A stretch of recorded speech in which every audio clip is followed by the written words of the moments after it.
The median home sales price rose nearly 17% last year to a record $346,900, according to the National Association of Realtors. Rising housing costs, combined with persistent inflation for basic necessities such as gas and food, left more Americans newly homeless and millions more fearing they soon lose their homes. We are in a very precarious moment where the cost of living is going up so quickly through the price of gas and food and rent that more people can't afford a place to live anymore. All these factors contribute to exacerbating problem of homelessness. Exacerbating problem of homelessness. Homelessness in America is a sign of a deep crisis. Today, shelters across the U.S. are reporting a great increase in the number of people seeking help. The waiting lists have doubled and tripled during the last months. Now, homeless people are living in temporary shelters or staying overnight in places not meant for living. A lot of people are living in tent camps, which are appearing in parks and other public places. In January 2020, there were more than 580,000 people in America experiencing homelessness, according to National Alliance to End Homelessness. The number of people without shelter has increased by 30% since 2015, decimating all efforts taken to improve the situation. Mortgages and debts are on the rise. Inflation, rising prices, a difficult situation are pushing Americans to take out more and more loans. In 2021, consumer credit debt in the U.S. reached almost $15 trillion. That's about $93,000 per citizen. Loans for ordinary Americans are rising. Fighting inflation makes them even more expensive. To fight inflation, the Federal Reserve began to raise interest rates significantly. This slows down the economy, discourages business expansion, and increases the cost of consumer and mortgage loans. If these measures continue, they could lead to job losses, which would automatically lead to the problem of unemployment. Despite the growing crisis and impoverishment of the population, the richest people in the country have become even richer. According to real-time inequality, the wealth accumulation rate of the wealthiest people in the US has increased over the years of the pandemic. The net worth of the richest 1% has increased by a third since the beginning of the pandemic. This led to worsening of inequality in the US in 2021. 10% of the country's population owns 70% of America's income. Given the worsening economic situation in 2022, the level of inequality in the US will become even higher. According to the Organization for Economic Cooperation and Development, income inequality in the United States is the highest among the G7 countries. So what can we expect from the economic crisis? Now, it is predicted to worsen for at least 5 to 6 years. And this crisis affects not only the US, but also China, Europe, and other countries. The whole world is going into a global crisis that can't be stopped in our format of economy. Inflation is worsening. The income of the poorest Americans and the middle class will continue to devalue. A policy of controlling inflation will bring more and more businesses and industries to a shutdown. This will lead to unemployment and even greater drop in income. In a situation when a lot of Americans are in debt along with rising rent and housing prices, more and more ordinary people will find themselves on the street without a livelihood, without access to health care, and without opportunity for education for their children. This crisis will exacerbate inequality in the US and around the world. The wealthiest will continue to build up their income and capital, while the poor will become even poorer. Now the crisis is being keenly felt by the lower classes, but very soon it will affect the middle class as well. Now, it depends on the action of everyone whether the US economy will be able to survive this global economic crisis. Our only chance is to implement the model of the creative society and change the principles of the modern economy so that it benefits all people.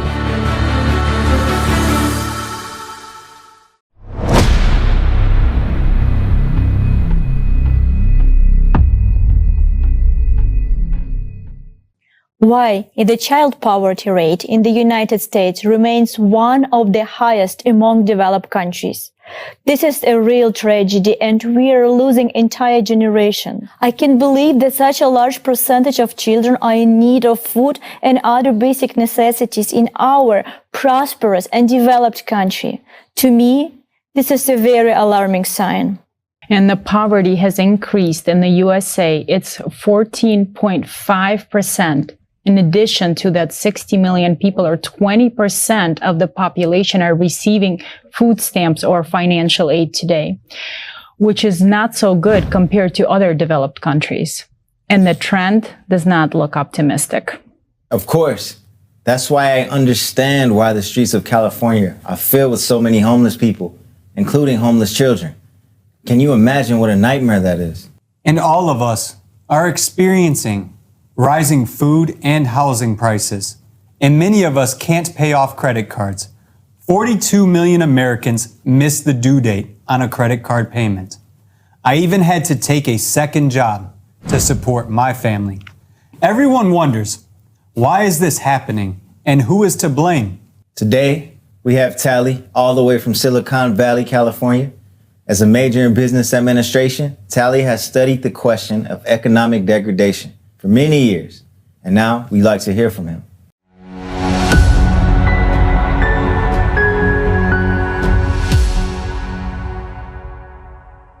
We, ordinary Americans, are trapped in debt, rising inflation, rising interest rates, and ever higher prices for food and real estate. Today, 38% of American families live on less than $50,000 a year. And it is poverty, while 18% live below the poverty line. The middle class, once the backbone of the American economy, has steadily contracted over past decades from 61% to only 50% in 2021. Today, America's middle class has a smaller share of the US wealth than top 1%. Let us look at the reasons for this dramatically worsening situation for most Americans. The biggest factor here, devaluating the income of the American families and terrifying the whole world, is inflation. What has caused such a high inflation rate in the US?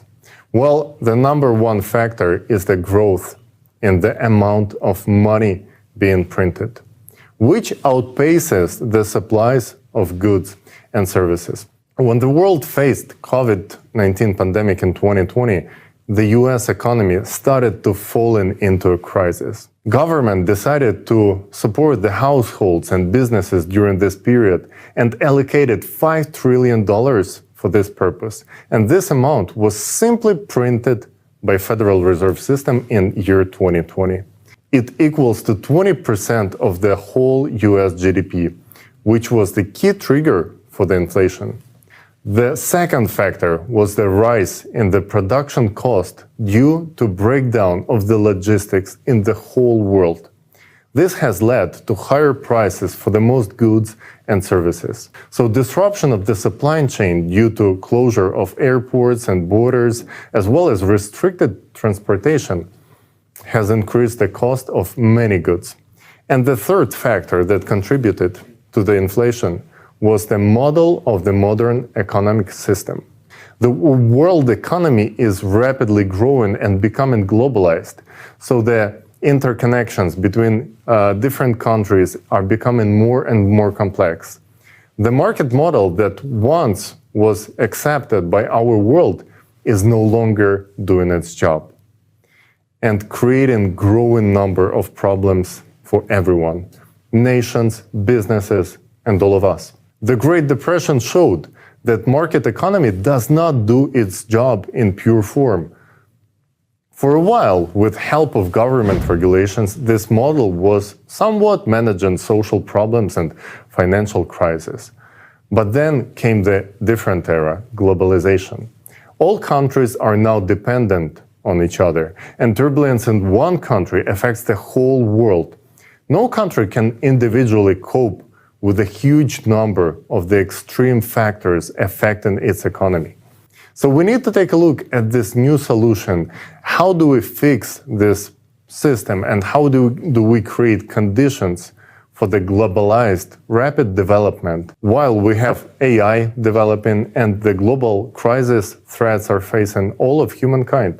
We need to combine the efforts of businesses, politics, and science and create another model of the world economy which will meet these challenges. The exactly one that brings benefits to all countries, businesses, and people. And such concept is being developed within the Creative Society project. This concept proposes a universal basic income that would satisfy everyone's basic needs, which is again turns on and stimulates purchasing power and growth of businesses and industries. The Creative Society model puts forward a predictable, stable, world-planned economy with no inflation, tax minimization, no duty fee, and no interest loans for businesses. The Creative Society is a model that overcomes divisions and dependencies of power and money and creates beautiful new world where human life has the highest value.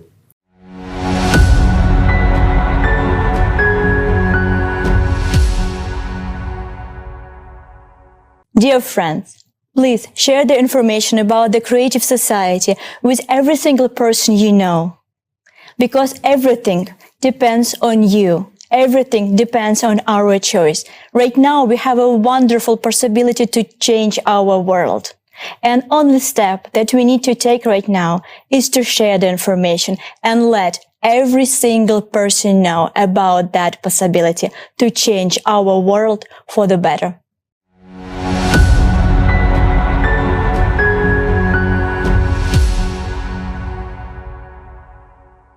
Facts that we just heard are quite disturbing. Can we see that first graph? Income inequality is devastating. Middle class is shrinking faster than ever before.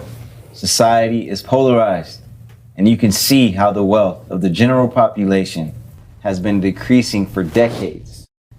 But look at the way it plunged since 2020. If that's not the beginning of a crisis, then I don't know what is. How do they plan to solve the problem of this huge debt bubble? There are really no economic or even mathematical models that can solve the debt problem. It is tens of trillions of dollars that states owe to each other and hundreds in generalized debt. Historically, this kind of crisis always led to a war, and the winner was setting the rules to benefit themselves. And it makes no sense to repeat the same thing. Again, we have to start from scratch before it is all too late. All debts have to be reset. U.S. will benefit from it the most, as the debt of our nation is the biggest in the world. Otherwise, the economy collapsing, like now, that's going to be a hard fall for us to take. That's true. Jason, so what do you think? So can we hear more about the solution? How do we transition to an economy which is interest and debt-free, a thriving economy that serves people? Maybe Kelly can answer this question? Yeah, thank you, of course. Well, first of all, the economy has to have a goal. Without the goal, it's just like, we're not going to do it.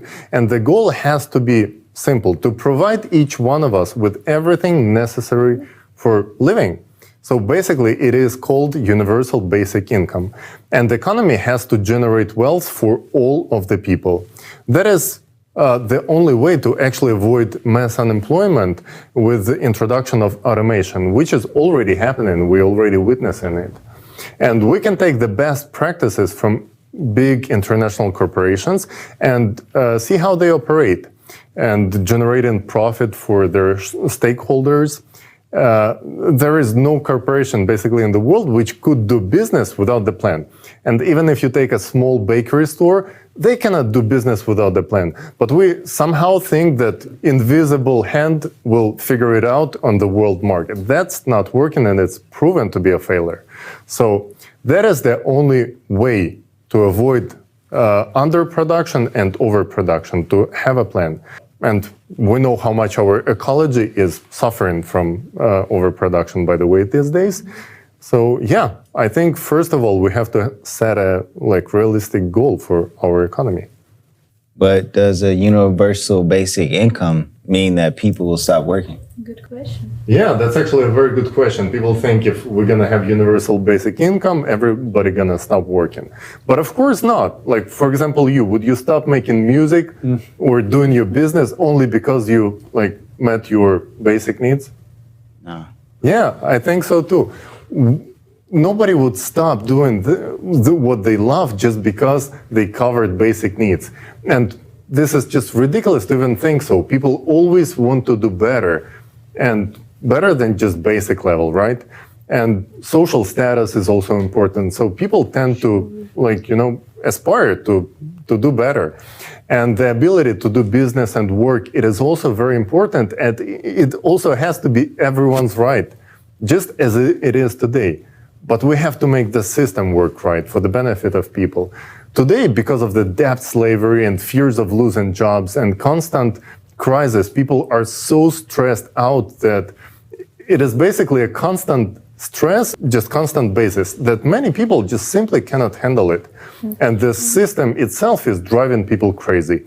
This is one of the major reasons why we have so many problems with mental health in the society, and simply we cannot call our society a healthy society. Agree. Thank you, Tali. And the economic decline also brings a lot of stress and instability into our society. And another topic that I wanted to bring up that's very close to me is mass shootings. And today, this is a huge, huge concern, not only for people, but for parents, for citizens, for all Americans, because that is one of the main topics that talked about today. And unfortunately, today we also see that the solutions that are being provided are not going to solve anything. Whether we take the guns away or whether we keep the guns, we still need to have another solution. So we would like to hear more about this topic, and maybe we can watch a video to see what can we do as a society to keep our kids safe.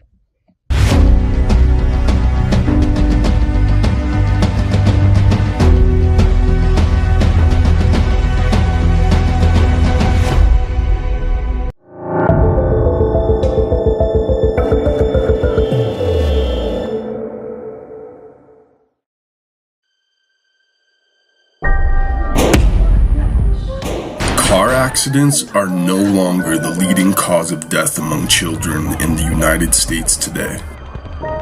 How is it that one of the most developed countries in the world became a leader in the number of child deaths from firearms? We are unable to protect our children.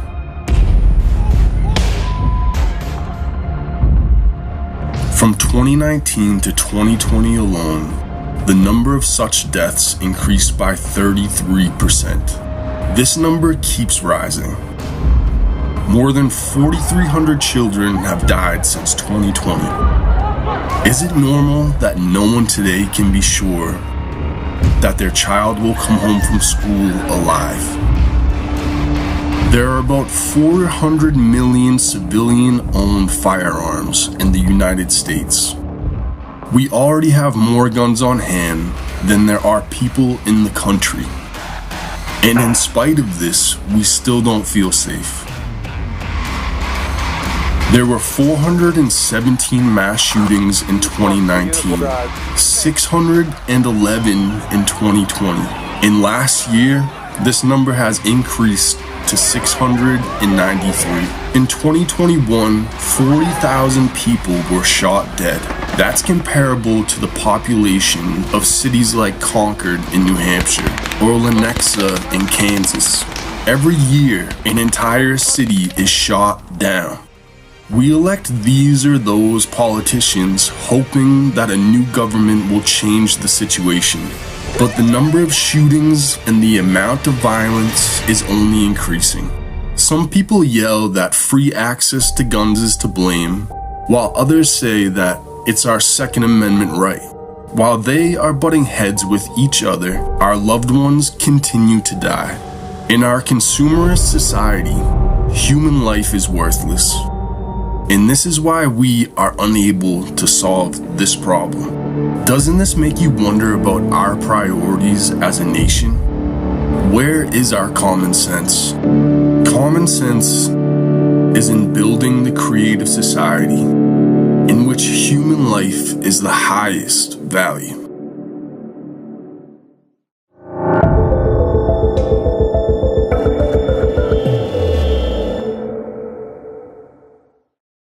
You know, every time I watch the news that more and more include reports on the mass shootings in schools, my heart aches. My heart aches for those parents. My heart aches for, our society. I cannot imagine what the victims' families are going through. And, a question arises, isn't our society that hopeless that we cannot solve this problem today? It's one of the most critical problems, I would say, that we have. Well, before Jason answers that, the truth is, many people refuse to even think about this problem because they see no way out of the crisis, But the solutions that are being offered, this virus of aggression is too deep, I feel like, in the bones of the people, Yeah. But if we want to call ourselves civilized society, we definitely need to do something. We definitely need to find a solution to this problem. And let's hear today the opinion of a retired veteran and the father of two, Jason Bell. As a veteran, one becomes acquainted with violence and develops the ability to operate in that violence. But when did this become the acceptable norm in our society? In 2009, a shooting occurred on a military base, and it became embedded in people's minds that a mass shooting is something where a bunch of people die. Well, unless you study this topic or have some experience, of course, this is the embedded image. Our media brings up these topics only when they are convenient talking points to create and benefit from some political wedge issue. Is it not our hope that our children make it to adulthood and become fully prepared for the life ahead of them? So why is it that our morals are constantly degraded to the point that we are stuck in fear and indecisiveness? Our values have degraded very much. Just look and imagine. Our country has been at war or in conflict longer than I have been alive. This includes abroad and here at home. Is it no wonder that we stay stuck in this state of hopelessness? So tell me, even though we feel that this is wrong and not normal, why do we keep consuming the news that only portrays a narrative beneficial to propagating this behavior? You see, there is an understanding in developmental social psychology that media plays a role in the worldview of a human being. Since 2015, there has been a constant increase in attention-seeking motivations for mass shootings. They receive more coverage. The Violence Project has found this to be one of the reasons mass shootings are carried out. Analysis of the amount of mass shootings has revealed it to be 314 this year alone. This year isn't over. I am sure that you value your life and your loved ones' lives as well. So why is any loss of life acceptable at all in a society that prides itself on protecting its tribe? Let us now look at the common solutions argued in the media and used to divide us at the dinner table. Reactionary measures are the most commonly used solution. As we train our children to hide under the school desk, an active shooter knows the same information. Our actions are similar to instructing murderers where and how to commit their crimes in order to gain more attention. Now take away the guns. This is what many find themselves going to. That's not the answer either, because at least for us, this is one of the reasons this country exists. That is our ability to answer any perceived authority that infringes upon our liberties. Okay, so what is the solution? Think about this as we move forward. The United States is a collection of unique individuals who make up states. We are known to pride ourselves on caring deeply and heavily for those we love. We pride ourselves on working tirelessly and without complaint for our children. So, they too can enjoy the American dream. Well, if this is the case, let's look at the solution then. The Creative Society format, the 8 pillars, allow for the restoration of our moral values, and give us the means to use governance, that is self-governance, and technological advancement to protect all human life.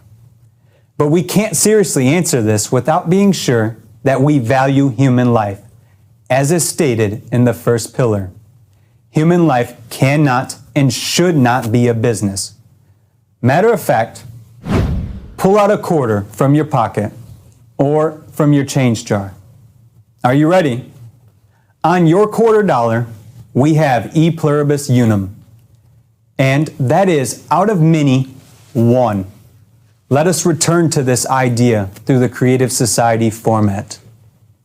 Out of many, one. Great. Thank you so much, Jason, for bringing this out. Thank you so much for this information. It's very, very thought-provoking. And we understand that the situation with the mass shooting in America is a disaster. And it's taking away numerous lives each year, and it only gets worse and worse.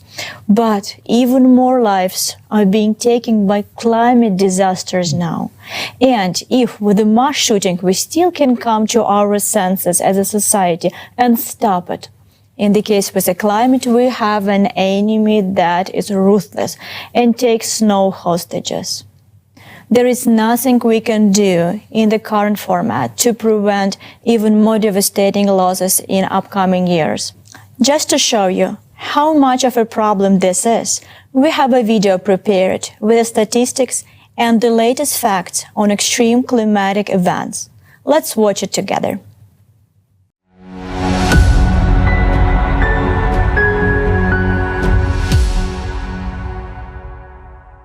Climate Disaster Monitoring, USA, 2021 to 2022.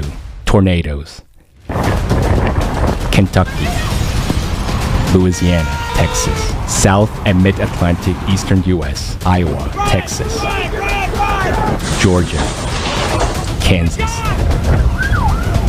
Central U.S., Texas, Iowa, Michigan, Ohio, West Virginia. Let's go.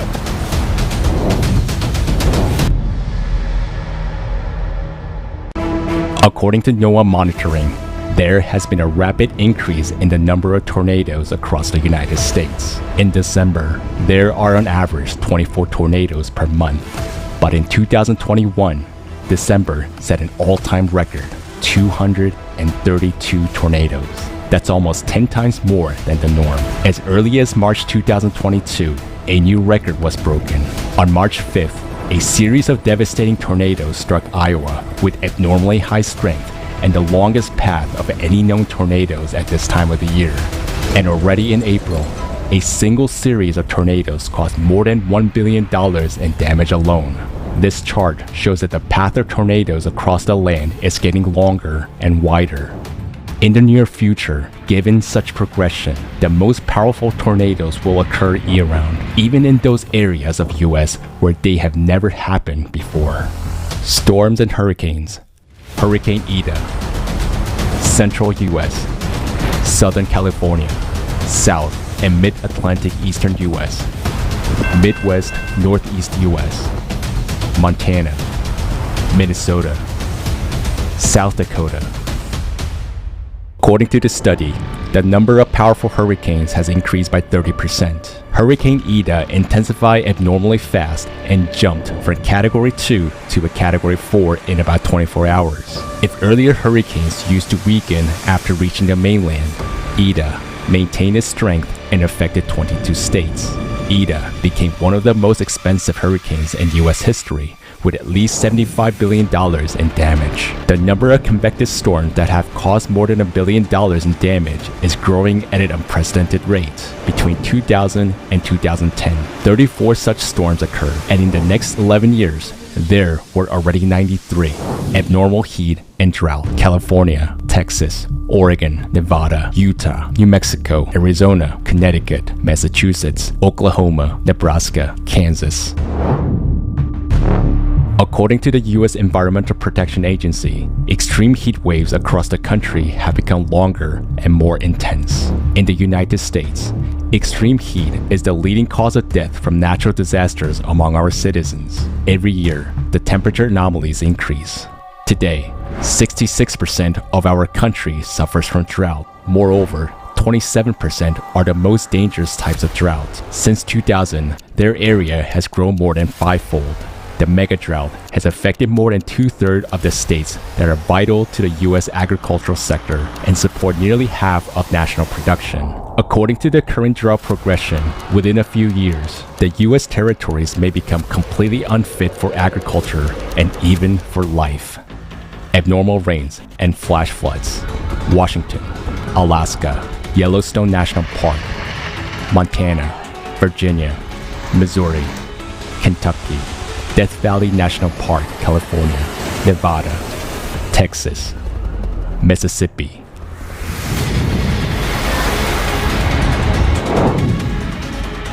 Within days, mega droughts are followed by mega floods. The Death Valley is the most arid place on the planet where rains are exceptionally rare. This July, a year's worth of rain fell here within just one morning in St. Louis, Missouri. A quarter of the annual rainfall fell within just 12 hours. Such flood used to occur every 1,000 years. But in the summer of 2022, in less than 1 month, 5 1,000-year floods occurred in the United States. Some 70 million people were affected.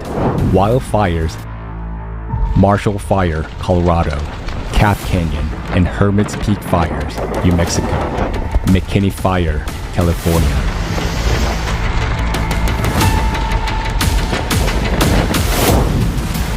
This year alone, wildfires in the U.S. have already burned 160% more land than the 10-year average. As of August 30th, the damaged area was more than 7 million acres, the equivalent to the area of the state of Massachusetts. Almost half of all the area affected by fires is in Alaska. The northernmost state is experiencing the largest wildfire season in its history. Wildfires in the U.S. have become not a seasonal threat, but a year-round danger. Only 50 years ago, there was no such thing as megafires, while in 2021, there were 13 megafires recorded, and dozens more almost reached this area. The Marshall Fire in Colorado broke out in late December. Its winds accelerated to a speed of a Category 3 hurricane and became the most expensive fire in the state's history. Losses totaled $2 billion. Climate disasters are increasingly hitting the global economy. In the US, over the past 10 years, the climate has caused more than $1 trillion in losses, and 2/3 of this amount falls in the recent 5 years. In 2021, losses from the natural disasters total $169 billion, which is 95% above the 21st century average. Over the last 30 years, the number of natural disasters has been growing at a shocking rate. But that's not the trouble yet. The real trouble lies ahead.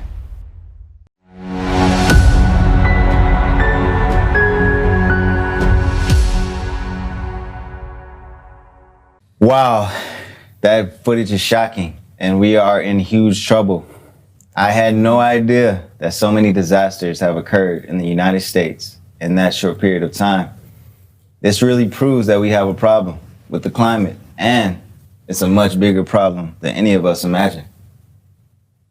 Absolutely. And to me, this video shows a complete picture of what the current situation is. And while our friends from the West Coast are suffering from the droughts and lack of water, here on the East Coast, we are drowning in floods and surf torrential rains. And of course, we understand that climate disaster impact the global economy. In the US, over the past 10 years, the climate has caused more than $1 trillion in losses.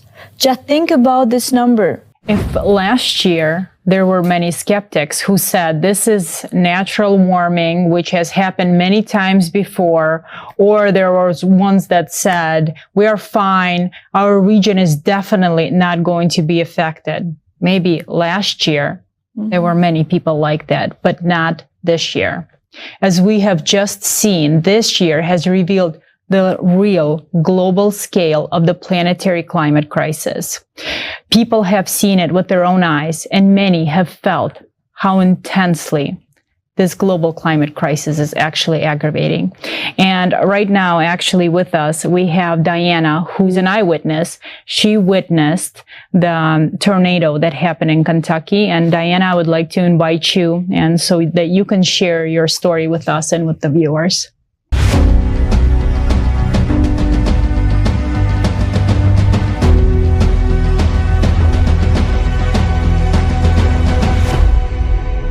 Thank you so much for having me, everyone. It's a pleasure to be here. And as you all know, on December 10th, an EF tornado hit the United States and affected 10 states, including Kentucky, with an epicenter in Mayfield. And EF4 is the second strongest tornado on the enhanced Fujita scale. It was the most destructive tornado in Kentucky history, and we were completely unprepared for it. As a Kentucky resident, I was heartbroken when I heard about the tornado in Mayfield. The sirens went off at 4 a.m. on December 10th. Even 300 miles away from the epicenter in Lexington, it was very frightening. When I visited Bremen, Kentucky, they lost 10 people within their town. For a town this small, losing 10 people is a huge loss. The whole town was locked down by the National Guard, and only volunteers or local residents were allowed to enter.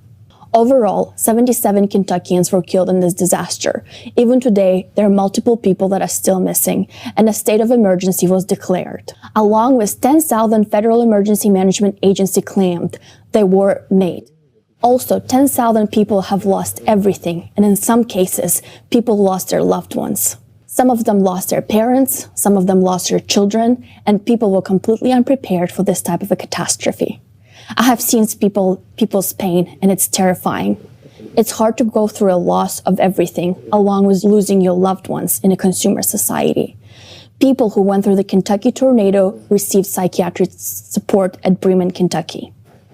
After the tornado, an enormous number of volunteers showed up to start cleaning and helping people.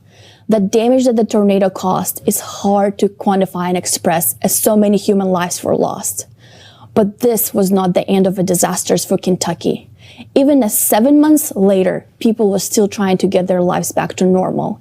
Kentuckians experienced the worst flooding they've ever seen, and another state of emergency was declared on July 27, 2022, resulting in death of 40 human lives. Many of the roads were so flooded that even today, people who live in eastern Kentucky can only get their baby formulas delivered by horses. Can you imagine starting your life from scratch as a climate survivor? To lose everything, or even loved ones?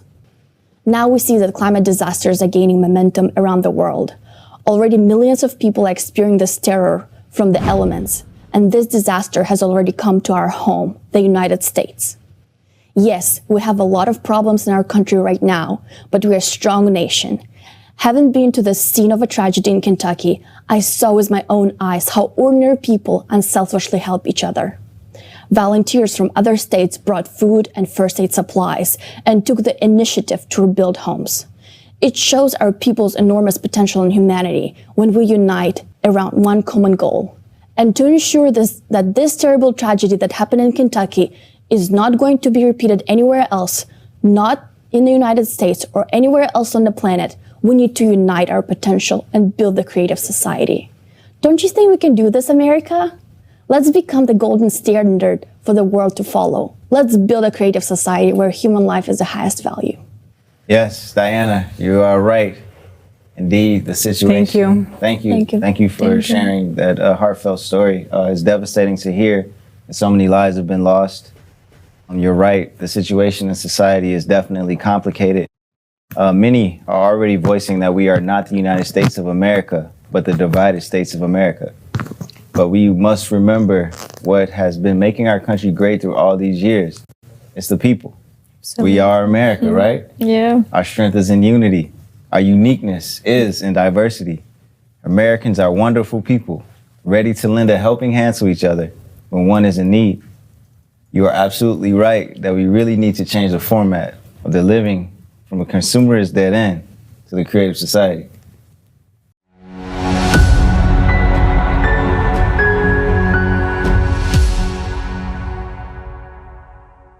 My friends, loved ones, and colleagues, and my fellow Americans.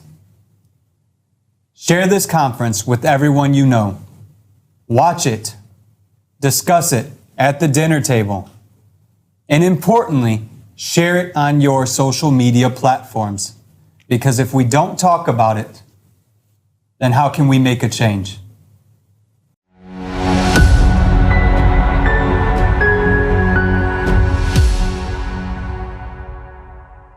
Today, it is already obvious for everyone that climate is changing, and no one can really deny that.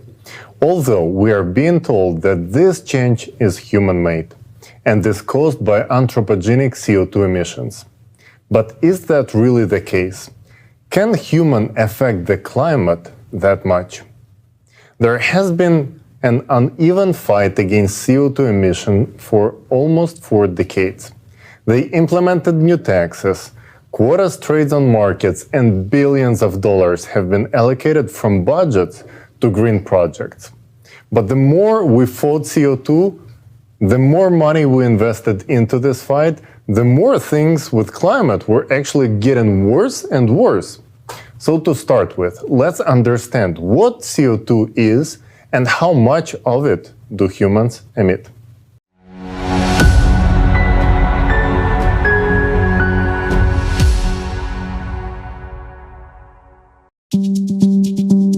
The climate is changing rapidly. Today, we're told that our greatest enemy is anthropogenic CO2. To fight CO2, they tell us to shut down plants and factories, stop heating our homes and filling our cars with gasoline, stop eating meat, and stop showering. We're also told that we should breathe less, stop having children, and generally reduce the human population on the planet. And of course, we should pay more taxes as much as possible. This unequal battle with CO2 has been going on for over 40 years already.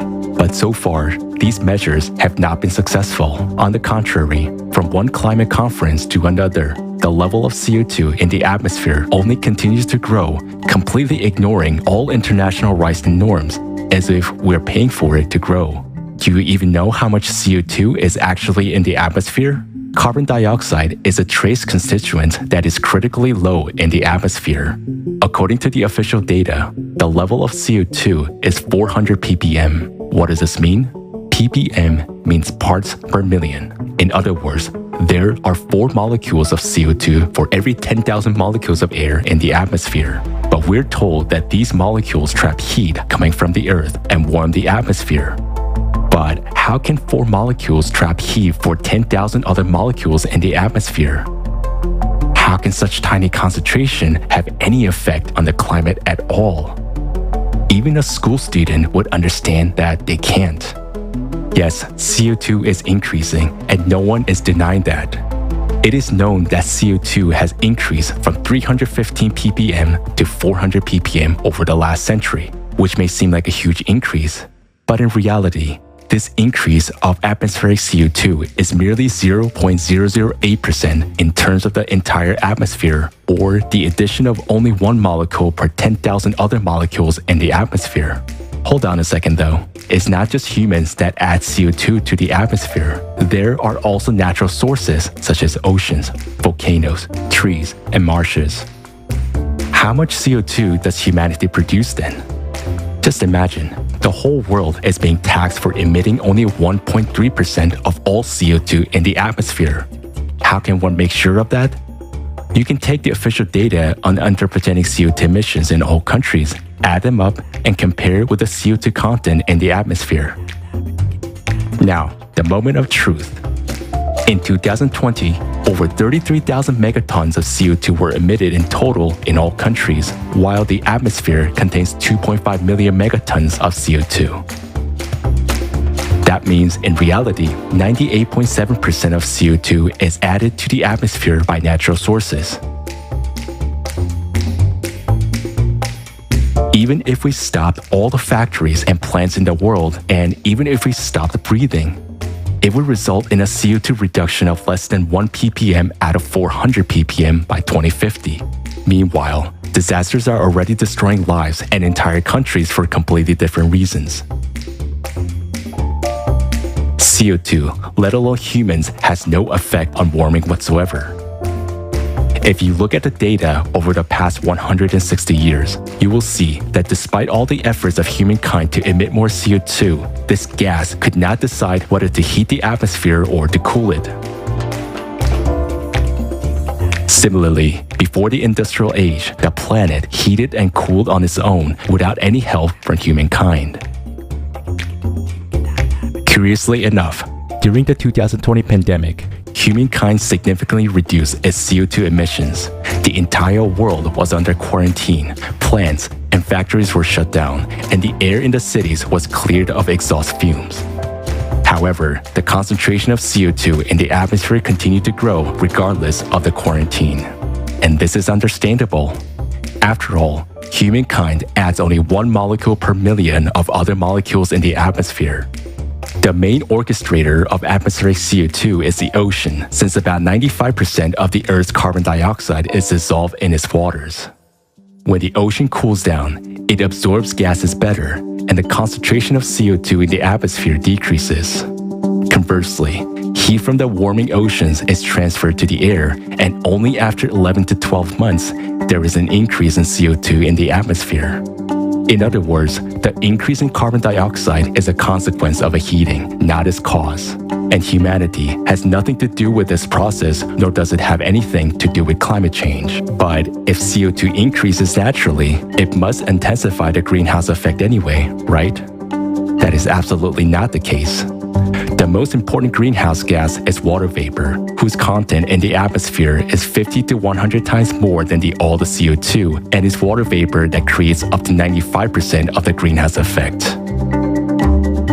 There is no point in discussing man-made contribution to the greenhouse effect, as it is less than 0.117%. But perhaps most surprisingly, according to experiments and theoretical calculations, the growth of CO2 in the atmosphere has a cooling effect. Scientists did a field experiment where they built greenhouses and pumped carbon dioxide into them. And this experiment showed that increasing concentration of CO2 only slows down the heating of the atmosphere. You can conduct such experiment yourself using the materials at hand. You can watch a video of such an experiment using the QR code on the screen.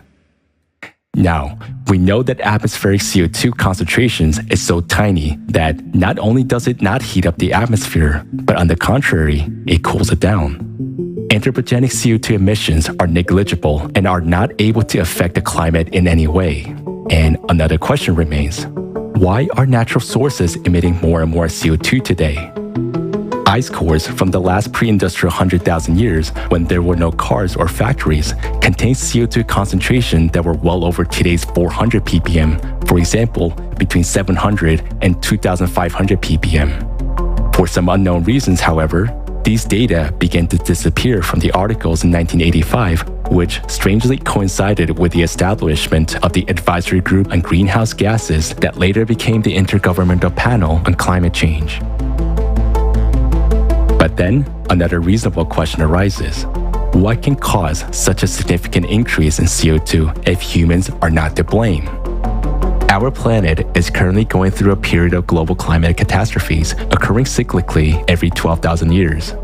During this period, due to the changes within the planet, volcanoes and earthquakes become more active, causing magma to ascend and the ocean to heat up enormously. Heating of the deep ocean and awakening volcanoes are causing the concentration of CO2 in the atmosphere to increase rapidly. And this happens every 12,000 years. While they are creating an illusion of fighting the negligible amount of CO2, millions of people are dying, cities are being destroyed, and the number of climate refugees is growing. The only way to escape the escalating disasters for us is to unite in order to build a creative society. Only together can we create a better world for our children and save billions of human lives. Our future depends on each and every one of us.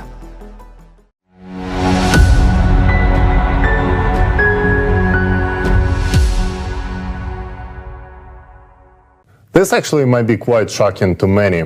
the fact that CO2 is rising because of the ocean water getting warmer. Many million years ago, the CO2 level was as high as 7,000 ppm, and now it is only 400 ppm. So where did the difference go? It's all stored in the ocean waters. And ocean is the primary storage of CO2. And the way it works is like this. When ocean gets cooler, it absorbs CO2. And then when ocean waters getting warm, they start releasing CO2 back into the atmosphere. So believers of anthropogenic theory try to convince us that the ocean warming up because of the human emissions of CO2, when in fact it is the complete opposite. You'll find out the true cause of warming up of the ocean waters just in a few minutes. Oh, I like the suspense. Yes, it is indeed. Isn't it interesting that during the pandemic, when the industry slowed down, CO2 should have stopped rising, but it continued to grow? However, it is not surprising at all, since humans only emit a little over 1% of CO2 emissions into the atmosphere, and the rest comes from the ocean. And it is also worth noting that swamps and trees have recently started doing the same. Normally, they should be absorbing more carbon dioxide than they produce, but now, something strange is happening. They have become net producers of CO2. And also, from the video we watched at the beginning, we saw that the record-breaking wild megafires became a year-round active threat. There are more and more of them, which also significantly contributes to CO2 levels going up. Yes, so even if we stop all factories as planned by 2050, we will reduce CO2 levels by only 1 ppm. That's 1 particle per million. That is absurd, just like building plants that capture CO2 out of the atmosphere. That's very CO2 that is emitted by the ocean. And many of these plants have already been built using governmental grants, hundreds of millions of dollars. And according to the estimations, they were supposed to capture 4,900 million tons of CO2 every year. But they only captured 0.2% of that amount. While at the same time, they successfully captured 100% of the budget money wasted on them. This would be funny if it wasn't my money, taxpayers' money. But when I pay taxes, I expect those to be spent in a better way to improve our lives. But 0.2%? This is ridiculous. I hope it is obvious now to all sensible people that all these programs aimed at fighting CO2 have nothing to do with impact on climate. Let's take a look at the real causes of climate change.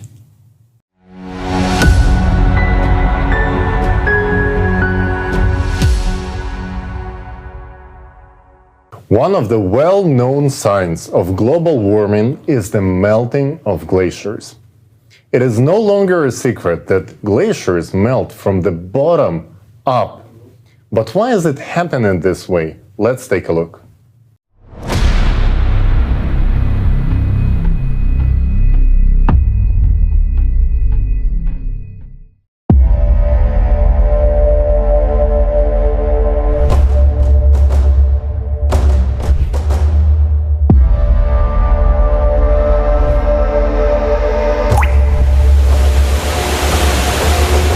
Everyone has already heard that glaciers are melting catastrophically fast.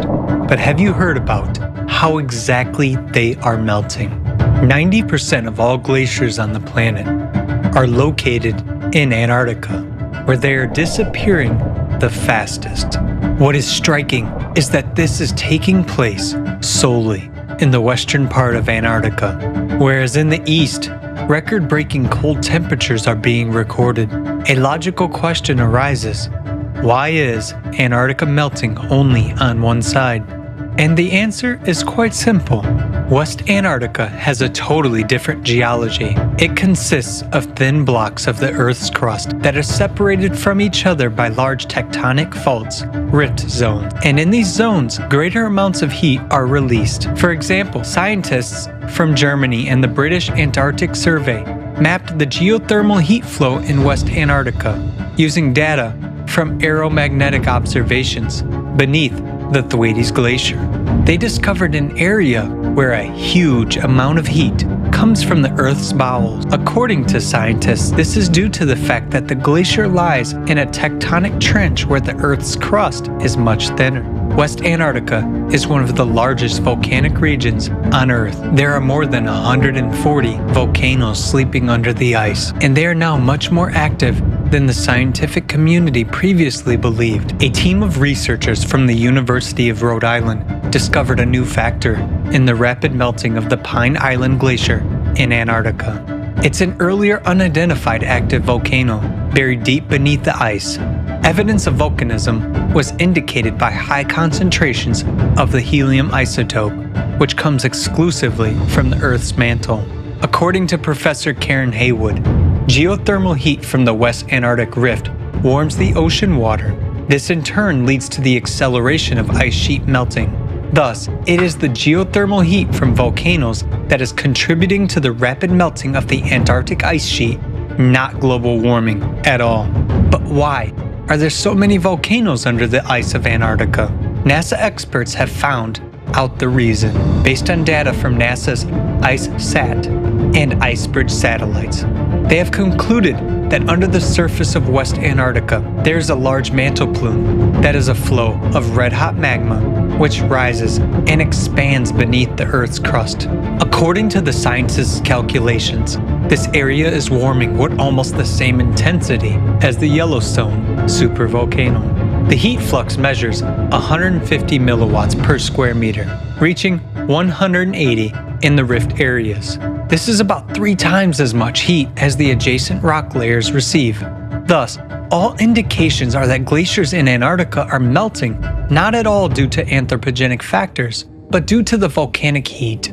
At the same time, the temperature of the Earth's crust is rising and parts of the territory are elevating abnormally.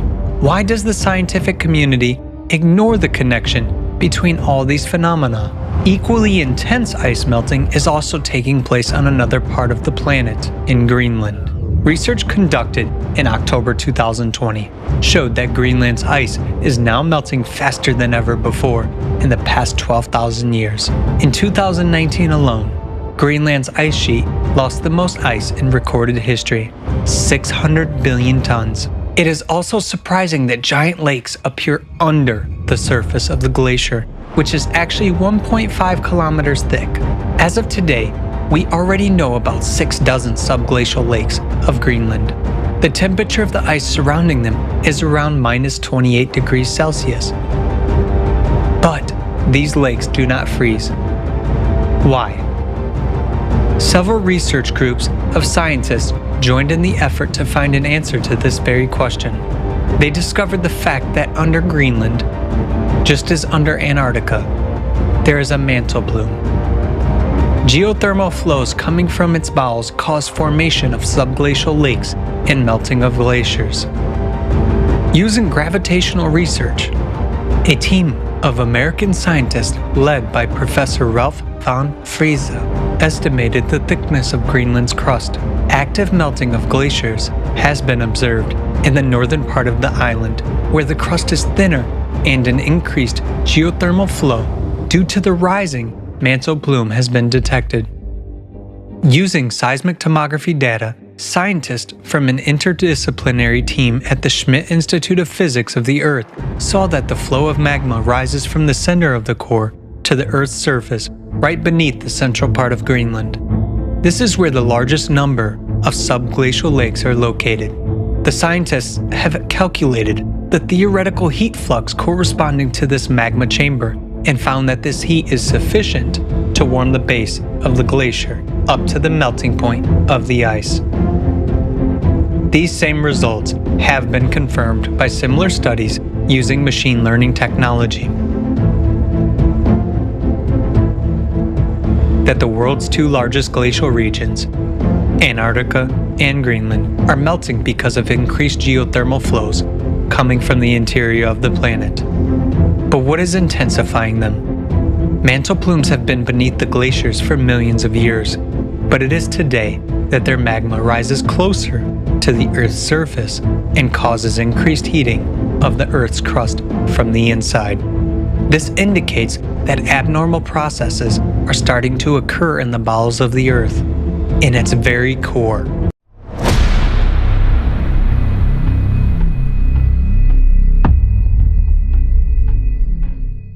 So, it turns out that the magmatic hotspot under Antarctica and Greenland have been under the glaciers for millions of years. But the intense melting of these glaciers has begun simultaneously only since 1995. Exactly. So for some reason, magma under the glaciers began to rise up after 1995 and melt the glaciers from below. Now, remember this year, you will hear it a lot today. Another unexpected fact is that starting from the very same 1995, the waters in the Weddell Sea, right next to the West Antarctica, has begun to heat up. In the Weddell Sea, the water is hidden at the ocean floor at the depth of more than 2,000 meters. And at the very same time, the upper 700 meters are almost not heating up at all. And this is not surprising. After all, the Weddell Sea is bounded on all sides by volcanic structures that are currently active. Yes, so the Weddell Sea has been heating up since 1995, and this is caused by the rise of magma. Today, the heating of the ocean floor is not only happening in the Weddell Sea region, but also all over the world. And why don't we watch a quick video on that as well?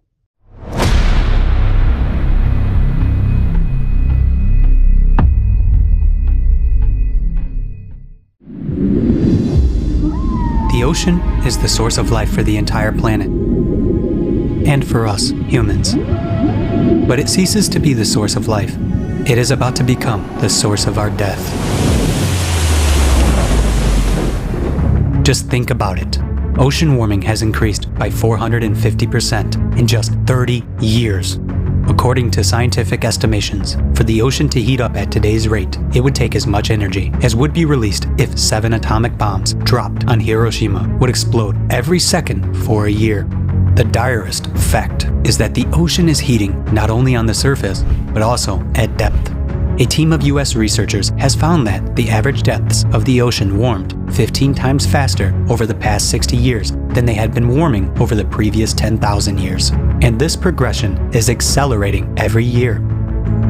At the moment, science has no explanation where this amount of heat comes from. The only theories being considered are that the oceans are warming from the sun and from human emissions of the greenhouse gas CO2. But they can only explain heating of the upper layers of the ocean to a depth of up to 200 meters, because sun rays do not penetrate deeper. The water can be maximally heated by the sun up to 700 meters as a result of agitation. How can we explain the numerous facts of warming of the deep ocean layers? Think about it. How much energy does it take to heat such a volume of water as the world's oceans? We already see examples of such anomalous heating everywhere, not only on the bottom, but also on the surface. At the end of 2013, a huge area of unusually warm ocean water, about 1/3 the size of the United States, formed in the Gulf of Alaska, and it began to spread. The water temperature in many places exceeded the norm by 5 to 6 degrees Celsius. National Geographic dubbed it the blob that cooked the Pacific. Nick Bond, state climatologist for Washington, named this phenomenon the blob. The appearance of such anomalies began to suddenly become more frequent. There is something common that unites the places of formation of all these blobs. These are geologically active regions with a young, thin crust, with active underwater volcanoes, cracks, and deep crustal fractures. These are places of the most active output of hot and fluid magma. The ocean is called the kitchen of weather. The warming of its waters already enhances catastrophic typhoons and hurricanes, which annually claim thousands of human lives. The unprecedented heating of the ocean suggests that the ocean is already exhausting its ability to contain the energy trying to escape from the bowels of the earth. And when magma reaches the denser and thicker rocks of the continental crust, which on average is 2 to 3 times thicker than the oceanic crust, then the processes of cascading eruptions of land volcanoes will begin, and it will be too late to stop this process or to seek salvation. We must do everything now so as not to regret later on that we didn't do enough to build the creative society.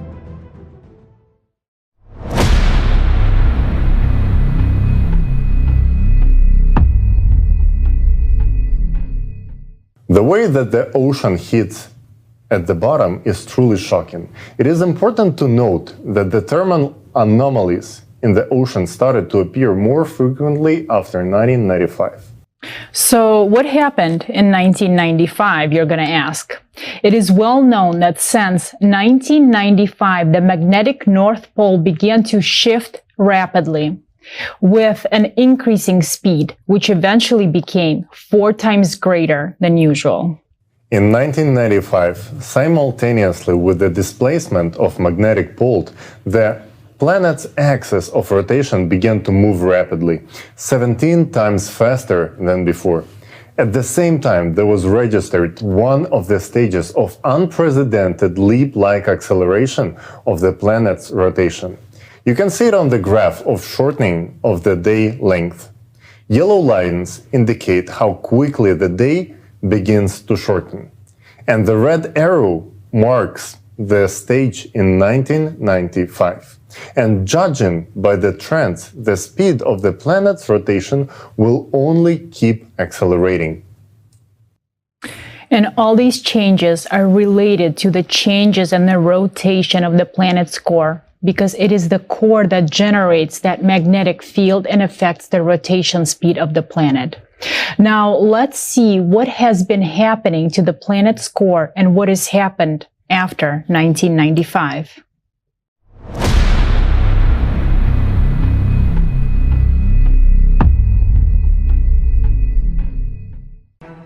Another important evidence, confirming that abnormal processes are taking place in the core, is the drastic acceleration of the North Magnetic Pole's drift by 3.5 times over the past 20 years. Together with the extreme acceleration of the North Magnetic Pole movement, a mysterious anomaly weakens the planetary magnetic field, which protects us from dangerous galactic and solar radiation. Scientists have been able to calculate that the Earth's magnetic field has weakened by 9% over the past 200 years. As a result, an area of weak magnetic field known as the South Atlantic Anomaly has been formed between Africa and South America. Moreover, in the last 5 years, another such area has developed southwest of Africa, and it is actively growing. The electromagnetic field is generated by the dynamo mechanism in the Earth's core, and therefore it is evident that changes in the magnetic field indicate changes in the core.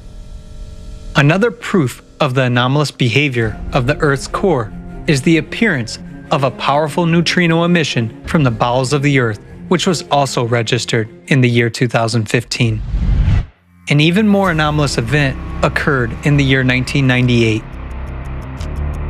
Scientists detected a sharp bouncing displacement of the core by observing the Earth's center of mass using satellites. As a result of the bounce, the core shifted sharply northward toward the Tamir Peninsula. At this time, scientists at the Medicina station in Italy detected a gravity burst. The velocity of the planet also increased, as well as the centrifugal force. Concurrently, there was a dramatic change in the shape of the Earth. As measured by a laser rangefinder system from the US satellites, the planet began to expand abnormally along the equator, whereas before that, the trend had been the opposite. Because of the increased centrifugal force, magma plumes began to rise closer to the surface, which increased the geothermal heat flow and the number of earthquakes. As a result, new faults and cracks began to form, through which water from the surface began to escape deep into the Earth. In the same year, there was a sharp increase in the speed of the North Magnetic Pole's drift. The bounce of the Earth's center of mass became the key factor of the system's imbalance. This event led to a dissonance among all the Earth's shelves, which caused a dramatic increase in many natural disasters. earthquakes, volcanic eruptions, tsunamis, hurricanes, tornadoes, and so on. It is worth noting that during the same period, there was also synchronous bouncing changes in natural processes on the Sun, Moon, Mars, and other celestial bodies of the solar system. And this also occurred because of the displacement of their cores. This has led scientists to believe that such synchronous bounces may be caused by the influence of external factors on the solar system. But over the past 50 years, our planet has continued to accelerate. Since the year 2016, this trend has intensified even more. July 19, 2020, was recorded as the shortest day in the history of observations. Even seemingly insignificant acceleration of the huge mass of the Earth will cause catastrophic consequences in the near future.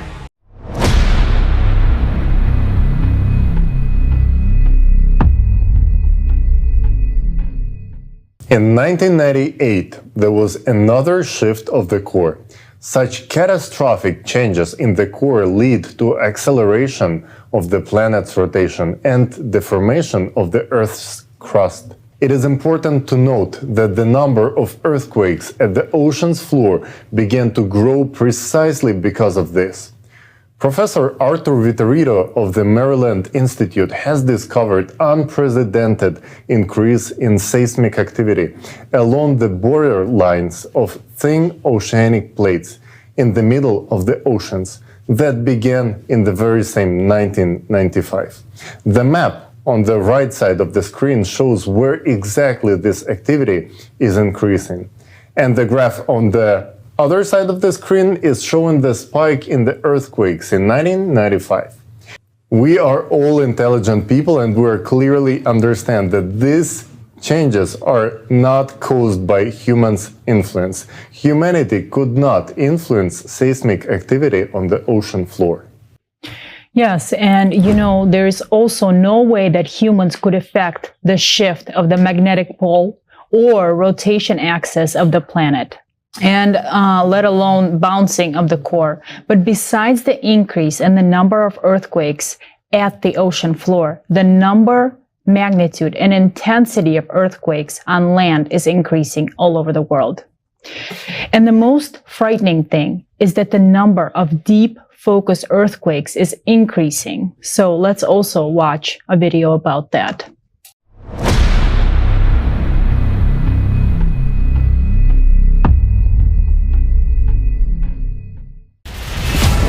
Earthquakes and volcanoes. The power of the Earth's interior manifests itself unpredictably on the surface, causing colossal damage and destroying all life around. In the recent years, these emissions of planetary energy have been growing exponentially in gigantic leaps. Something inexplicable has started to happen. In 2015, a record-breaking earthquake was registered near Japan at a depth of 751 kilometers. This had never been seen before, and indeed was considered impossible by the scientific community. Earthquakes were thought to occur only in the Earth's crust and upper mantle when blocks of lithospheric plates break and shift. At great depths, matter is more malleable and does not behave like brittle glass, but rather like plasticine. There is nothing breakable there, but earthquakes do happen, and that is a fact. The horrible part is that their number and magnitude are increasing.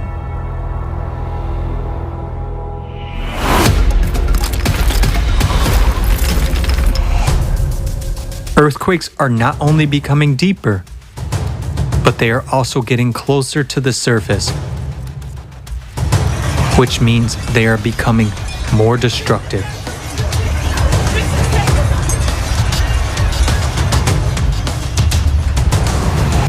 Today, more and more of them are concentrated at a depth of about 10 kilometers. For example, an entire series of 36 seismic events of significant magnitude from 4.5 to 7.0 occurred near New Caledonia in early April 2022. Just one earthquake of similar magnitude and depth in August 2021 in Haiti caused fatal damage and killed more than 2,200 people. The deadly threat is increasingly rising to the surface of the Earth. Right before our eyes, cracks are appearing and faults are being activated. The ground is literally crumbling beneath our feet, swallowing whole houses. Faults have been activated in the USA, Kenya, Iceland, Turkey, China, Lake Baikal, and other regions. Each of them can cause enormous damage. It is an abyss opening underfoot. The number of observed earthquake swarms, that is, of clusters of rhythmic shocks, is increasing on the planet. A swarm is characterized by almost similar magnitudes of seismic events that occur at short intervals in a local area. The number of seismic events in individual earthquake swarms has increased from a few or few dozens to hundreds and sometimes thousands. Their magnitude and duration have increased. This is due to the intrusion of magma and hot gases into the microcracks of rocks. Swarms are now being recorded not only in fault zones and near volcanoes, but also in more quiet regions. The Palghar region of India, located in a quiet continental region, began swarming with earthquakes in September 2018 and continues to this day. In just 2 years, about 5,000 earthquakes of a magnitude up to 3.8 occurred within a small area.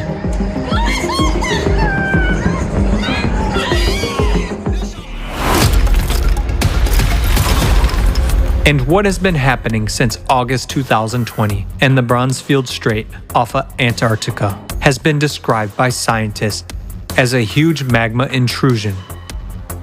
Some 85,000 earthquakes have been detected in the first 6 months, with a maximum magnitude of 6. Normally, these processes occur over geologic timescales as opposed to over the course of a human lifespan, said study co-author Simone Czeska, seismologist at the Research Center in Potsdam. Magma is literally devouring the lithospheric plate from the inside, having traveled 2/3 of the way to the surface in 6 months. Only 5 kilometers of rock remain before a catastrophic rupture occurs. And that is just one example. Similar things are happening everywhere.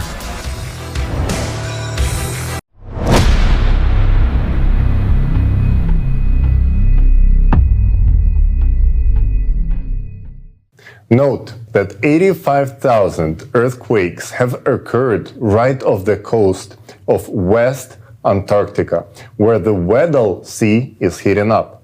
Doesn't that alert anyone? For the cause is the same. Magma is coming to the surface, and it causes both earthquakes and heating of the ocean. And it is important to note that not only did seismic activity begin to increase as a result of core displacement, but another catastrophic anomaly appeared as well. Everyone knows very well that Siberia is now warming up 3 times faster compared to the rest of the world. And this is happening in the least populated area with virtually no CO2 emissions. However, in these very places, people have started to witness water boiling in their wells and fires starting to break out from under the snow. Now that is alarming.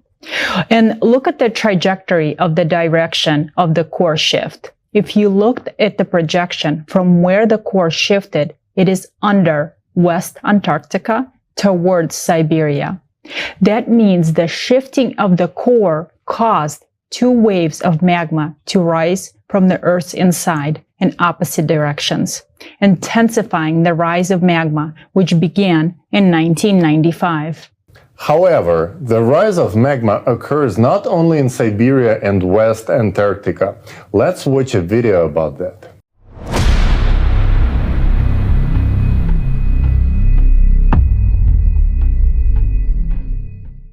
In recent decades, the Earth has been accelerating its rotation by leaps and bounds, which means the centrifugal force is increasing.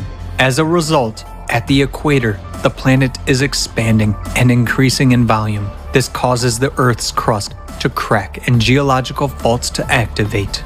At this time, processes similar to blood cavitation occur in the Earth's interior with magma. Blood cavitation during Kyson disease is a life-threatening phenomenon known to divers during rapid ascent to the surface. Due to the sudden drop of pressure, the dissolved gases in the blood are released instantly, causing the blood to boil. The resulting gas bubbles destroy the walls of the blood vessels. In the Earth's interior, sudden pressure drops are associated with an instantaneous increase in centrifugal forces during a sudden acceleration of the planet's rotation. This causes magma to rush abruptly towards the Earth's surface. Lithospheric plates are destroyed by cavitation, microbursts of active gas-saturated magma. Just as the walls of vessels are fused by the bubbled blood of a diver, this process accelerates itself, affecting deeper and deeper layers of the mantle. That is why we are seeing ever more powerful and deep earthquakes and seismic swarms. The proof that this process is increasing and accelerating can be seen in the massive double-deep earthquake in Peru. Meanwhile, the expansion and intensification of the pressure on the crust due to the cavitation of the magma serves to intensify the erosion process. What does that mean for us? Soon, we will see eruptions and earthquakes of a magnitude that our civilization has never experienced before. But an even greater threat is fraught with those volcanoes that have not yet woken up. Giants, such as Yellowstone, Campi Flagre, Elbrus, Flach, Kikai, are called doomsday volcanoes because the eruption of any of them could lead to the extinction of all life on Earth. They have held back the power of the Earth's interior for a millennia, but now they are showing signs of activation. When the magma beneath these volcanoes reaches a critical point, the scale of the catastrophe is hard to imagine. Our planet is splitting apart, yet we are busy with something else.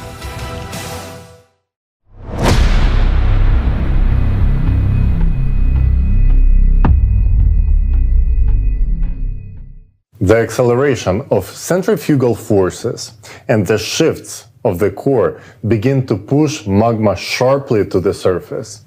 And this has not been happening for millions of years, but this is happening right now. Recall how quickly magma surfaced near Antarctica. Magma erodes and heats up the lithospheres from the inside. Yes, and it turns out that now magma rises up and expands in volume. And because of this, it's increasing pressure on the Earth's crust. Because of this, there is an increase in the number of earthquakes at a shallow depth. And the rise of magma itself can be seen by looking at the increase in the number of earthquakes at great depth. The rise of magma provokes volcanic eruptions. Yes. We should keep in mind that there are 3 known supervolcanoes in the US, and the most famous one is Yellowstone, which is giving alarming signs of seismic activity. So when magma gets even closer to the surface, supervolcanoes will inevitably react. So what are the reasons for this instability in the core, which causes the acceleration of the planet's rotation and pushes the magma outward? Let's watch a video on this topic.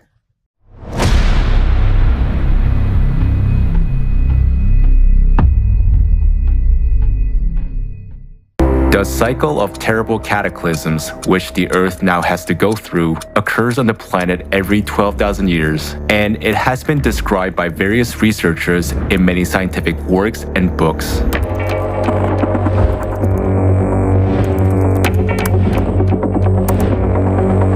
The Earth's core creates a magnetic field. The Earth's magnetic poles are movable. Their sudden shift is called geomagnetic excursion.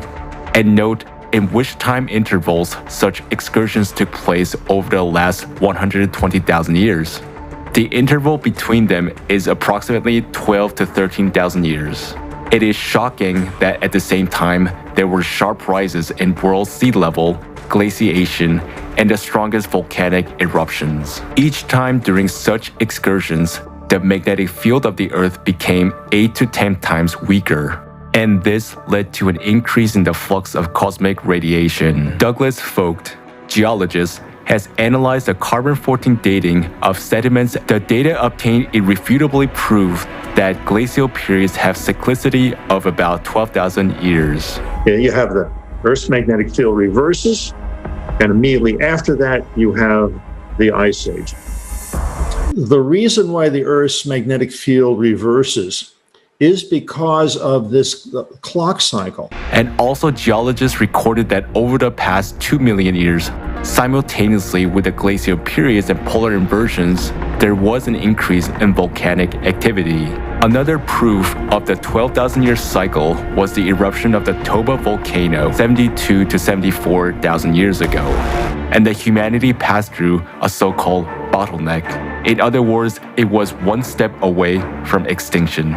The most destructive volcanic eruption in history, which occurred in other 12 millennial cycles, were the eruption of Phlegraean Fields, Taupo volcano in New Zealand, Lake volcano in Europe, Mount Vesuvius, Santorini, Ira, and many others. Lava flows, organic material in glacial till and moraine, all pointed to these 12,000-year cycles.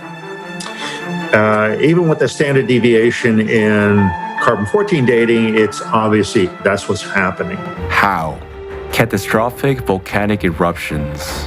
Atmospheric temperature changes by 10 to 15 degrees Celsius. World ocean level change by 20 to 50 meters. Large-scale glaciation that froze such giants as mammoths, and geomagnetic excursions could have occurred almost simultaneously within a short period of time? Since every cycle is accompanied by a change in the magnetic field and powerful volcanic eruptions, it clearly indicates that the cycle is associated with changes in the planet's core, just as it is happening now. Researchers believe that this cyclicity is galactic in nature, that is, it is related to the rotation cycle of the galaxy.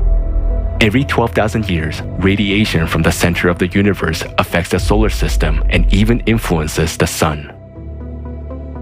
In 1998, not only was the Earth core recorded jumping, but also those of the Moon, the Sun, and other planets.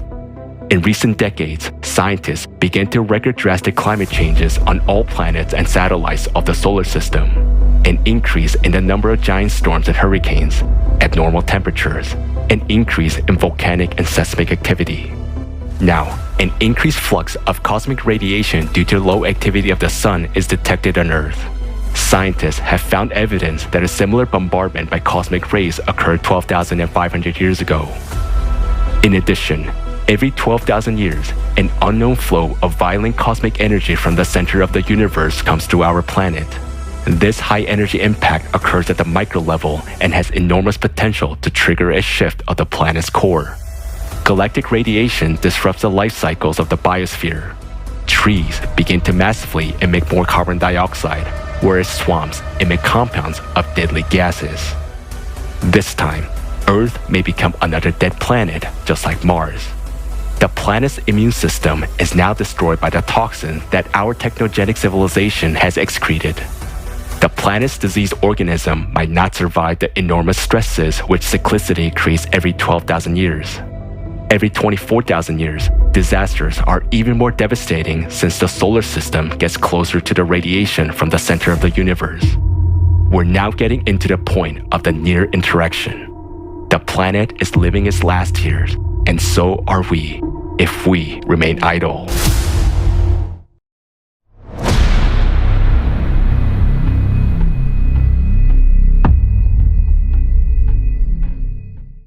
The cause of the climate change is the 12,000-year cycle of cataclysms.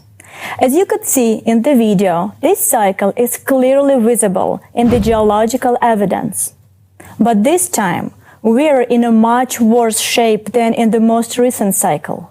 Because according to all the evidence, the cataclysmic cycle we are entering is the 24,000 years one, which means it is even more destructive. At the same time, the planet's ecology is exhausted and its immunity is weakened. But we have not even reached the highest point of this cycle, while the cataclysms are progressing with terrifying speed. This means that when we reach the peak of the cycle, the planet may not survive.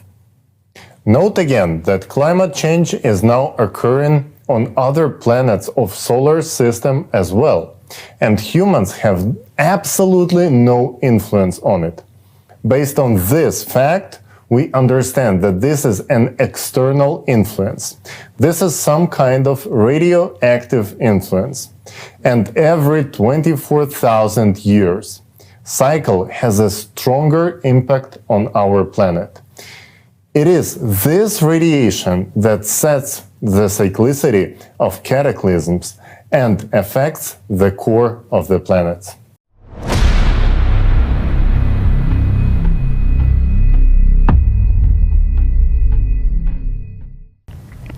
We see that the world is on the edge. We see it with our own eyes. Everything around us is falling apart. We, Americans, are losing what we've been building during our lifetime, and we can't hold on to it. It's a tragedy. But what are we doing to prevent it? Nothing. Today, as we face the climate, we are at best only fixing its impact. Have you seen the graphs? Disasters will only keep escalating, and more people will die. And what are we doing? We're just watching, listening to the news and thinking with relief, this didn't happen to me. Isn't that so? But the truth is, by the time we see the tragedy outside of our window, it will be too late to make things right. Tell me, how will you and I be able to make things right when our Earth will turn into Mars? That won't be possible because there will no longer be people left to make it happen. But is it the fate of Mars that attracts us? Is a red, lifeless Earth our dream? No. Every person wants to live, and so the most important thing for Americans to do now is to survive, to stay alive. But we can only survive if we unite. America is a great country, but where does the essence of greatness of America lie? Is it in the territories, in the soil, or in those who are controlling it? No. America's greatness is in its people, in us, Americans. If there are no Americans on American soil, will there still be an America? Ask yourself this question. And we are heading towards the point where soon there will be no America and no Americans left. Is America's greatness in the nothingness?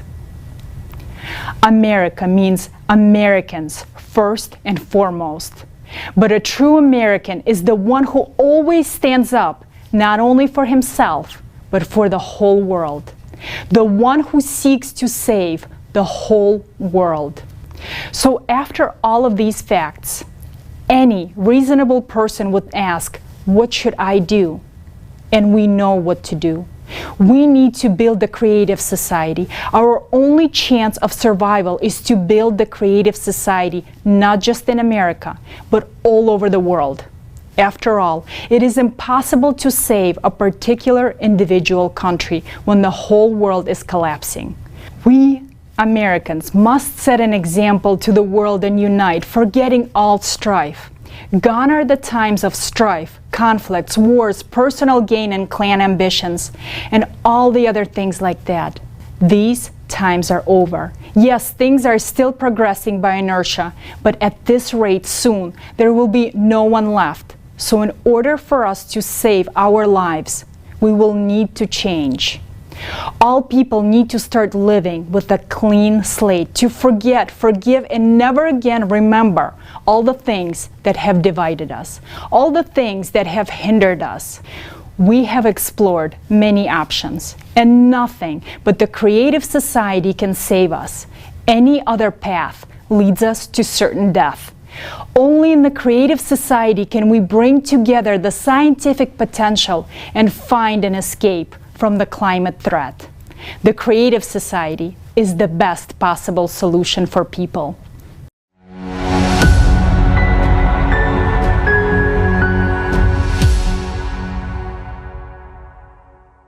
We can find this solution because there is always a counteraction to any action. A high energy flow is approaching our planet, and we can put up a defense if we understand what kind of force and in what capacity we should counteract it with. It is necessary to unite all honest, conscientious researchers from various fields of science, technical experts, engineers, practitioners, and theorists who are ready for new discoveries because the task is multidimensional and multi-level. It is necessary to set one common goal at the level of all countries, to provide scientists with funding, access to advanced technologies, and truthful statistics of climatic and geophysical services. Even with our current technology, it is quite possible to counteract cosmic radiation. If the goal is one and society prioritizes preservation of civilization and every human life, then humanity will be able to find a solution on how to manage this high energy flow. But we have very little time to find the solution. It is possible to unite the scientific potential of conscientious researchers only with the absolute support of the entire society in all countries. There can be no place for competition, private interest, and lust for profit. Openness of information for research may be available only in the creative society format, where there is no reason for wars and conflicts. In order to establish such a format of society, unification of all 8 billion people,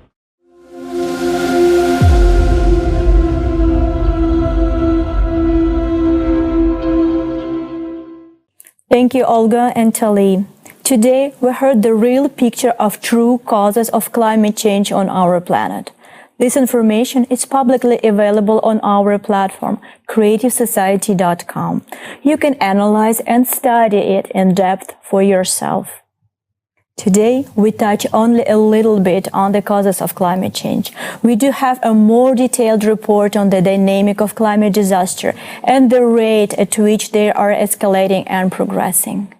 And on November 12th, we will be ready to present it to you. We invite you to the Open International Online Forum, Global Crisis, Our Survival is in Unity.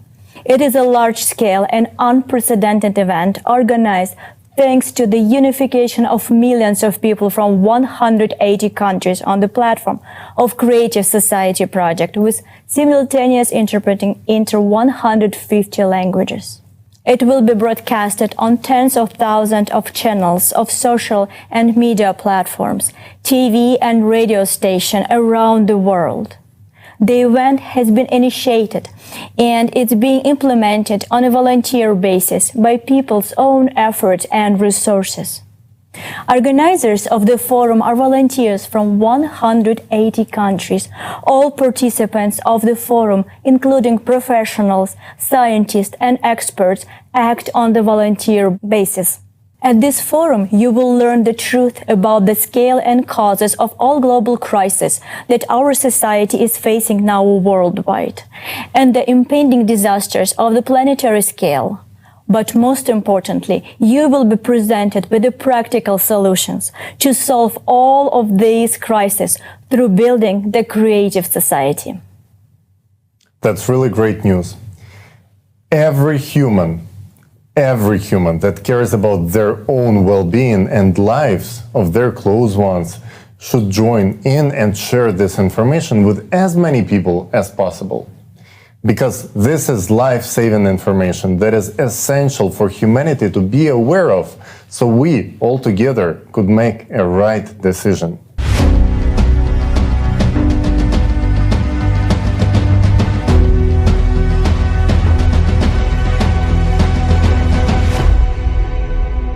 We see how serious the climate situation is. Statistics now show that extreme climatic events become more severe each year with an extremely disturbing progression. And to go through the climatic challenges that our humanity is about to face within the next few years, it is essential to have reliable sources of energy. Without it, it will be much worse. Let's talk to John Ahn, who has been researching on this topic. John? Thank you, Tali. I've always been interested and supported developing sustainable energy. Like many here today, I dreamed of living in a clean, high-tech, and a wonderful world. I thought that solar and wind was the energy for the future. But for years, I've also found a lot of contradicting information, so I spent time understanding the facts. And what I found was shocking, and I wanted to share this information today.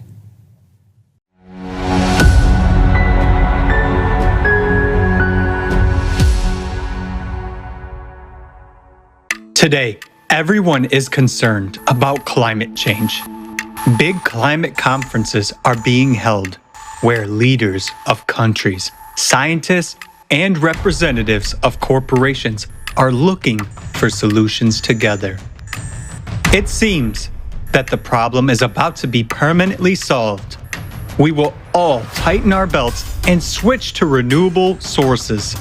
We are assured that if the chimneys or thermal power plants stop smoking, all nuclear power plants are closed, they build solar and wind power plants everywhere on the planet, and everyone replaces gasoline cars with electric vehicles, then by 2050, we will have a carbon-free energy system. This will supposedly save the world and preserve the environment, and everyone will be happy.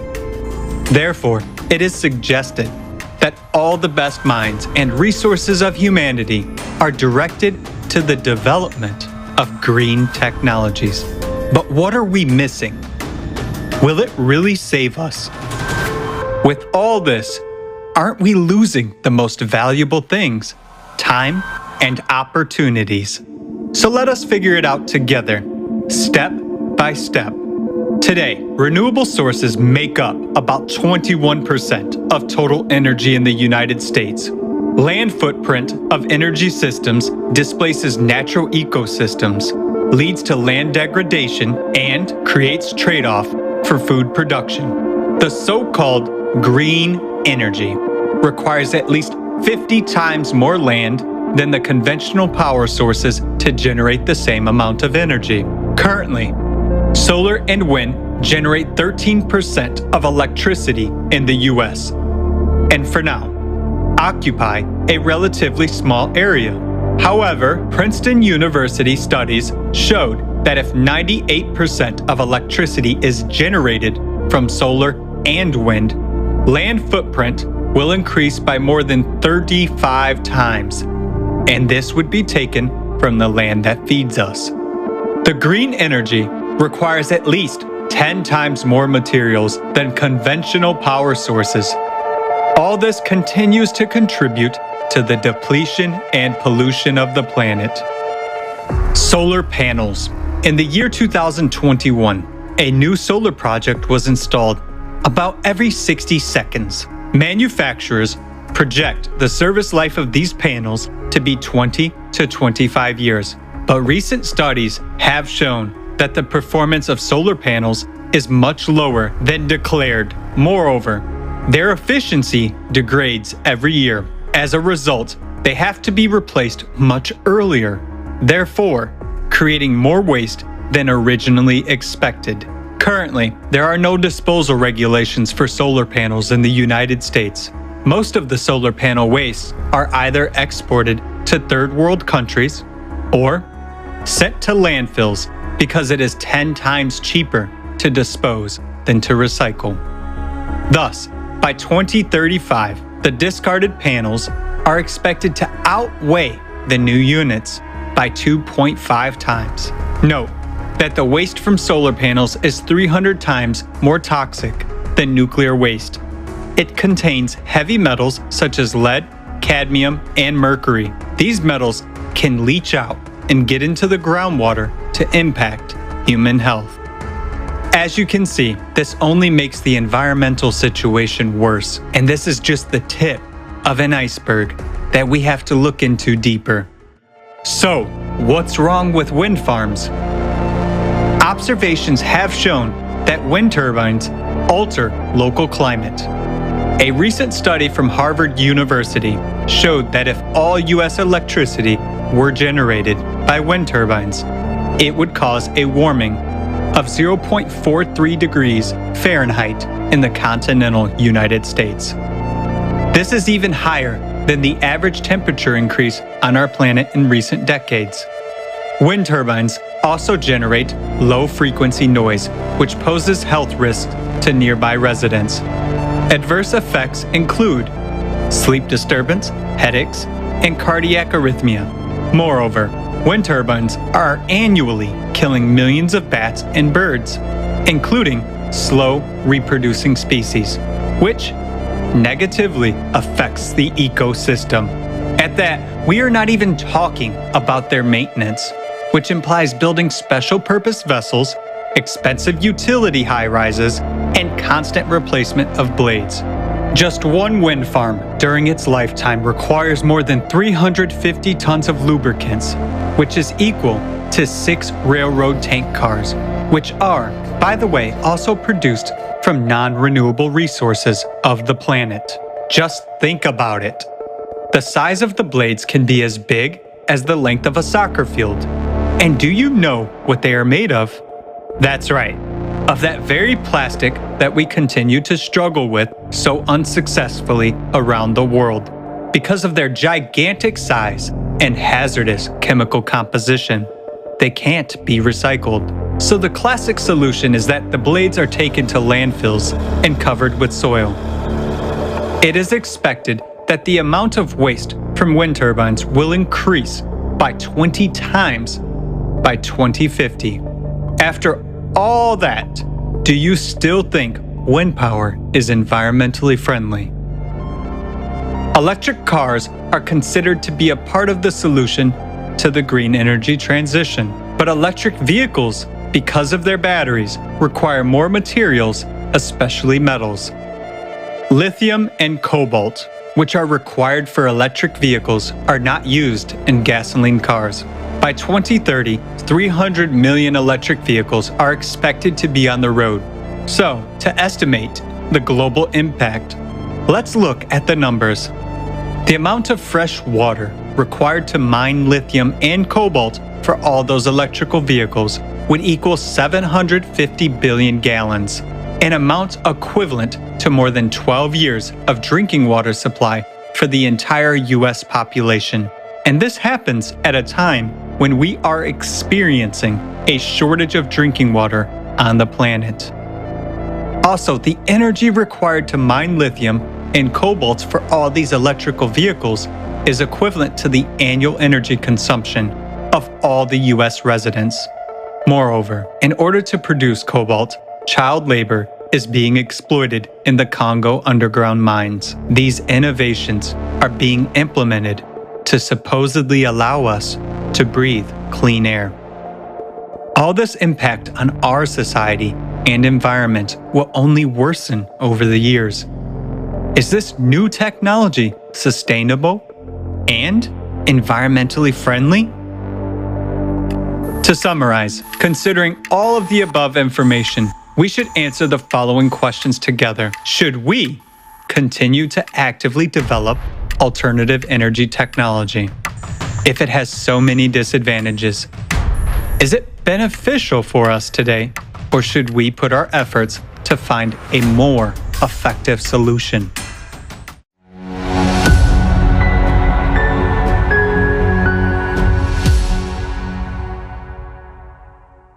We just saw that the so-called green energy destroys the environment immensely. Is that we just don't see what is done behind the scenes. Green energy is not clean or sustainable. Another belief that has been widely promoted is that green energy is cheaper than the traditional sources. Let's look at the official data. And indeed, solar and wind do appear to be cheaper than energy from coal and gas. So you would think more green energy should lower the price of electricity, right? But let's check that with the actual data from the developed countries. This chart here shows the price of electricity versus the amount of green energy installed. You can notice that the more green energy, the more expensive the electricity. In other words, your monthly bill is higher with more solar and wind energy installed. It also means that everything else will get more expensive. So this trend is not what you expected. This is really shocking.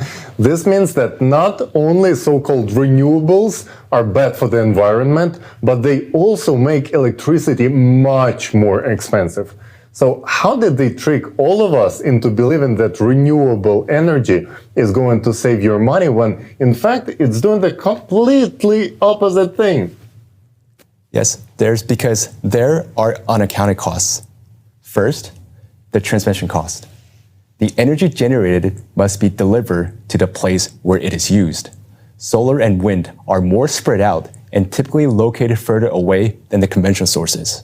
That makes the transmission cost of green energy 3 times more expensive than the conventional. Second, the backup generators. Solar and wind do not produce energy when the sun doesn't shine or the wind doesn't blow. Then natural gas is burned. But this is done in a small capacity generators with low efficiency. The price of this energy is very expensive. Third, recent policies to support green energy. They increased taxes and fees on the traditional power sources, and this also made the green energy appear artificially cheaper. And our country is adding a lot of green energy every year. It means that our electricity bill will continue to grow. But that is not the biggest concern here. The main problem is that the green energy is weather dependent. It's unreliable. Just imagine, we have a blackout from extreme weather. Suddenly, the power cannot be supplied. There is no air conditioning, no heating at home. Imagine hospitals can't perform emergency operations. Patients on a life support will not get help. Many people are going to die. In addition to that, imagine that the payment system suddenly stops from blackout. You can't buy food, medicine, you can't get gas, you can't cook. There are no lights and water at home. Not only for a few hours, but for many days and even weeks. That will lead to chaos and violence on streets. Okay, so not only this renewable energy is bad for the environment, it drains your pockets dry, but it's also extremely low in reliability and can lead to major blackouts. Doesn't it make it more sense to call it not renewables but unreliables? Aren't we supposed to think about what kind of situations are we getting ourselves into ahead of time before they actually occur, like they did in California just this year, where we've seen the results of such policies this summer, when they have rolling blackouts like third world country and people can't use ACs during heat waves, and God forbid them to even think about charging their electric vehicles. Yes, I agree, absolutely. We need to be prepared for a shortage and outage of power.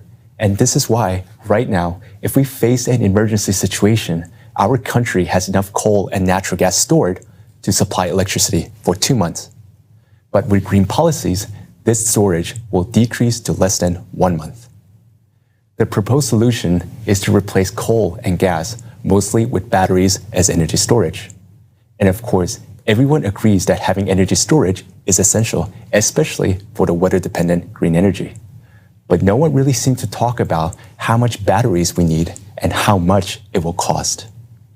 So I was curious to check especially how much electricity would cost if we would install, say, 1 day, 1 week, or 1 month of lithium battery storage in net zero 2050 scenario. Because of the batteries, the electricity bill for American household will increase. But the question is, by how much? If we look at this chart, just for 1 day of storage, your monthly electricity bill of $110 right now will increase to $250 just for 1 day of storage. For 1 week of storage, that will be over $1,000. And for 1 month, over $4,000 per month. That is nearly 40 times more than what many of us pay right now. This is the cost of the reliability of green energy. Okay, so $4,000 just to have 1 month of storage. And it is in current numbers. So right, with this inflation that we see right now skyrocketing, the prices might even go even more up, right? But this shows it is unaffordable to have energy reliability with solar and wind. On top of that, there is not enough lithium in the world to build even 1 week of battery capacity. So reliable green energy is not even achievable. We are really shooting ourselves in both legs by killing our reliable sources of cheap energy for an unachievable fantasy. Renewables, unreliables are clearly a threat to society. So who benefits from promoting it? It's clear that for some people, fighting CO2 is a business. Going green actually doesn't help the climate. The climate will change whether we go green or not, because a problem stems from changes occurring in the Earth's core. The important thing now is not to point fingers, but to find a common solution, a more rational and sustainable source of energy. Killing existing sources of traditional energy is senseless and anti-humane. The existing energy system has been providing us with cheap and reliable energy, and we need to preserve what we have. And investing in our reliable solar panels and wind turbine is complete nonsense. But science, it keeps evolving, and we did not reach a dead end. There are already better solutions. This solution is called fuel-free generators, and there are already companies that are manufacturing them. These generators, with just small input of energy, can produce much more energy for more than 20 years. This is a solution that can solve problems of sustainability, cost, and reliability. Now, let us watch a short video about fuel-free generators.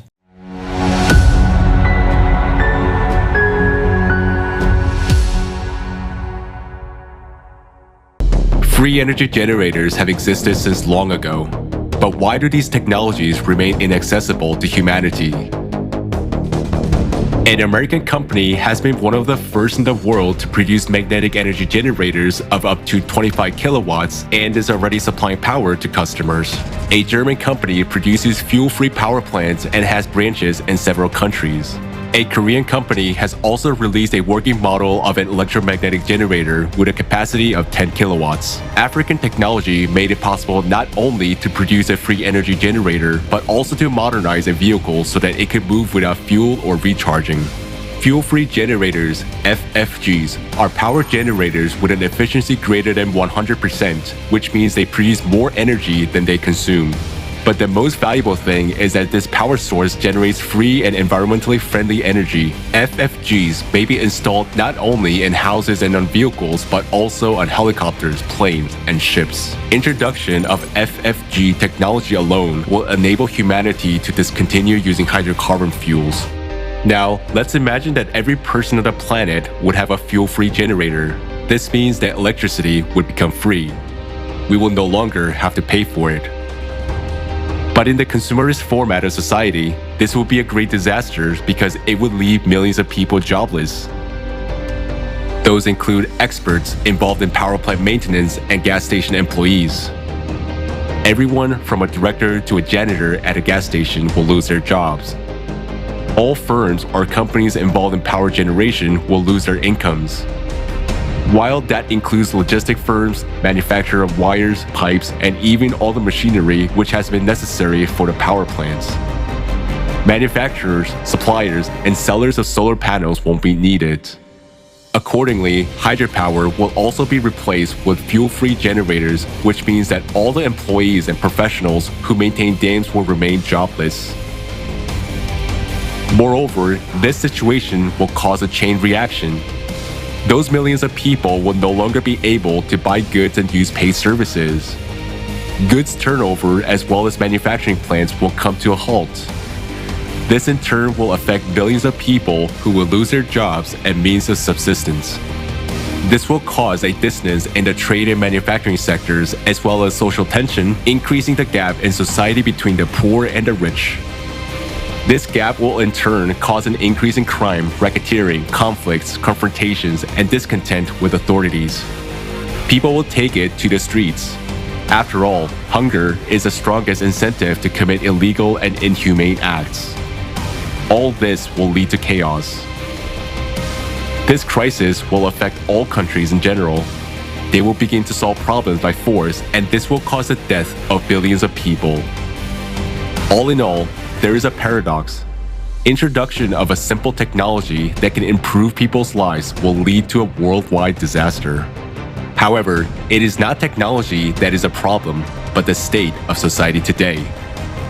Thus, we have considered a scenario of events in the consumerist format of society. But there is also another scenario. If we change the format to a creative one, this kind of technology will be quite beneficial. In the creative society, the economy cannot become a threat to the lives of millions of people because the value of human life is a top priority and all conditions of existence are aimed at improving the quality of human life. But that's a different scenario, a choice which has yet to be made by people.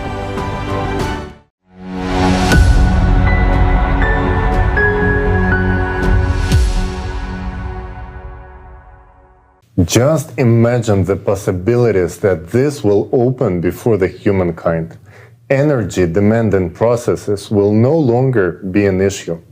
Plastic recycling for a clean environment, growing foods indoors using desalination of water to provide enough food and fresh water for everyone. It will be a paradigm shift. And this is only in our power to make this energy available for everyone. And this is only the beginning. Preventative care that will keep us healthy, life elongation technologies, crisis-free and inflation-free economy, universal basic income, and even space exploration. The possibilities are really limitless and will be available for each person because the format of a creative society creates conditions for humanity to thrive. Let's talk more about how implementing creative society worldwide will benefit all of the humankind.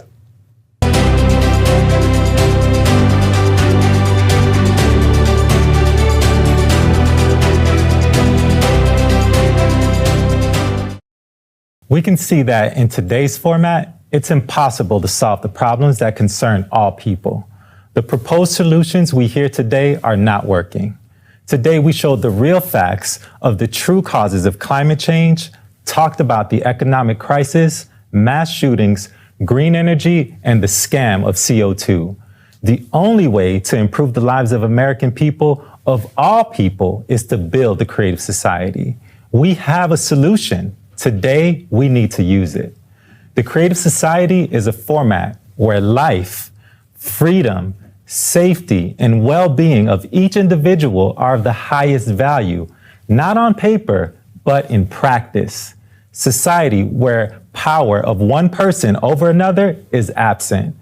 People themselves make decisions on key issues together without shifting responsibility to a small group of individuals. Creative society will provide a world without wars, poverty, crime, and violence. Such a society is beneficial to everyone. We will try to answer all the questions you might have about the creative society today. If there's something that is not clear to you, don't hesitate to visit the official website, creativesociety.com, or send us an email at info@creativesociety.com. Let's take a look at social surveys to see what American people really want and what is the American dream to them.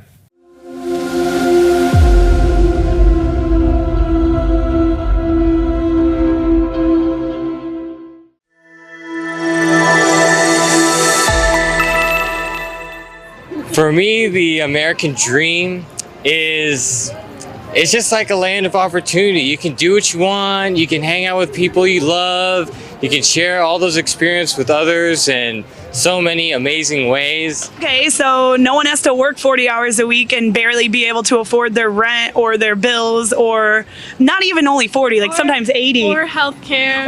Yeah, everyone will have healthcare. No one being judging each other by the color of their skin or anything. Yeah, I mean, I think the society of my dreams is where people just treat each other fairly, treat each other like equals. I want to see an America that is colorblind, that everything from one end of the spectrum, jet black to snow white, living together, working together, playing together, raising kids together. Be comfortable, be myself, and people around me can feel like to be themselves and can live comfortably. And we need to work together to try to create an environment where everybody is accepted. It doesn't matter if you're rich, poor, white, black, Asian, anything. Everybody needs to be accepted as one. We all bleed the same. Equal access to education, to healthcare,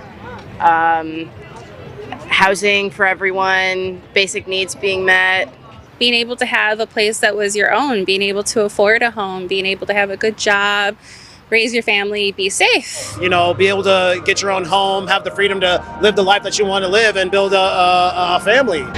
My American dream is for my grandchildren is to be safe, out of harm's way. There would be a lot more stability in society, and I think in a safe and happy world, we would all be able to have our voices be heard. I would like to live in a society where educators are paid more money, police protection, policemen are paid more money, that you will put education and safety first. There's nothing more vital than we can do than public education and having a good education system for everyone, regardless of whatever their own family financial situations are, including access, of course, into higher education, where you don't have to go in debt for the rest of your life. People need free healthcare, I believe, because health is a very important, basic thing that everyone needs. If I lose my job and my health insurance, I want to know that if I get cancer, I'm going to be okay. Just a place where we can feel safe.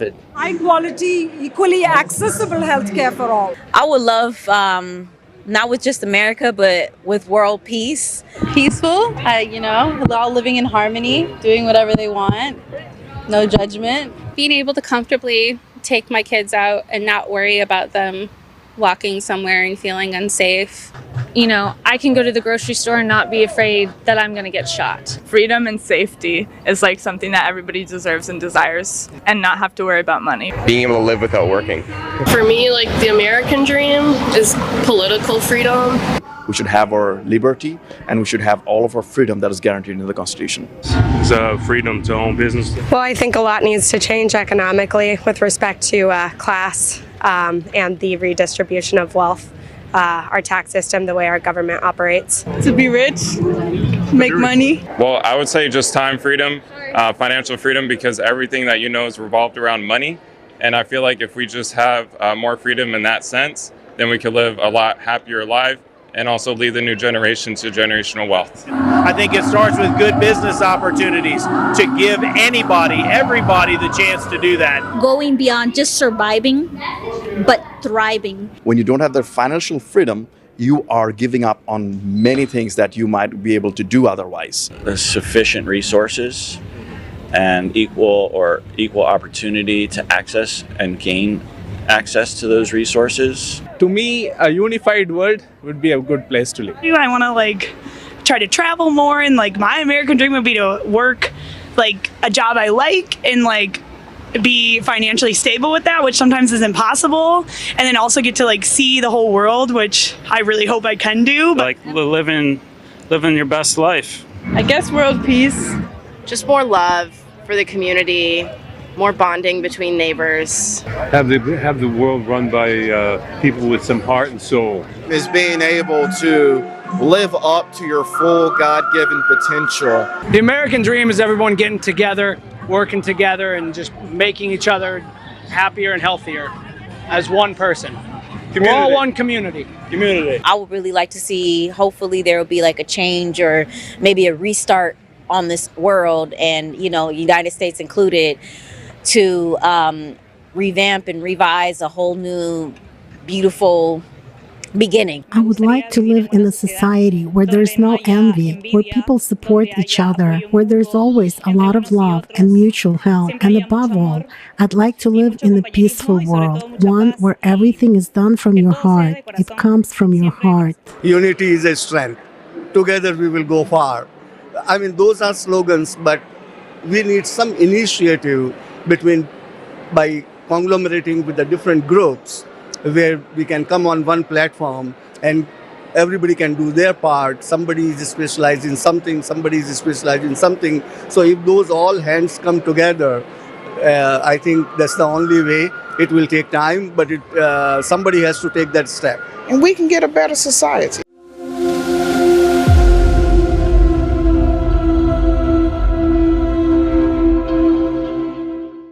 Hey, what's up, guys? It's Roy Star Sound Sick here. Make sure to follow, like, subscribe, and share this conference on every social media platform. We need to get this information out there. It's time to build the creative society, the society of the future. Let's go.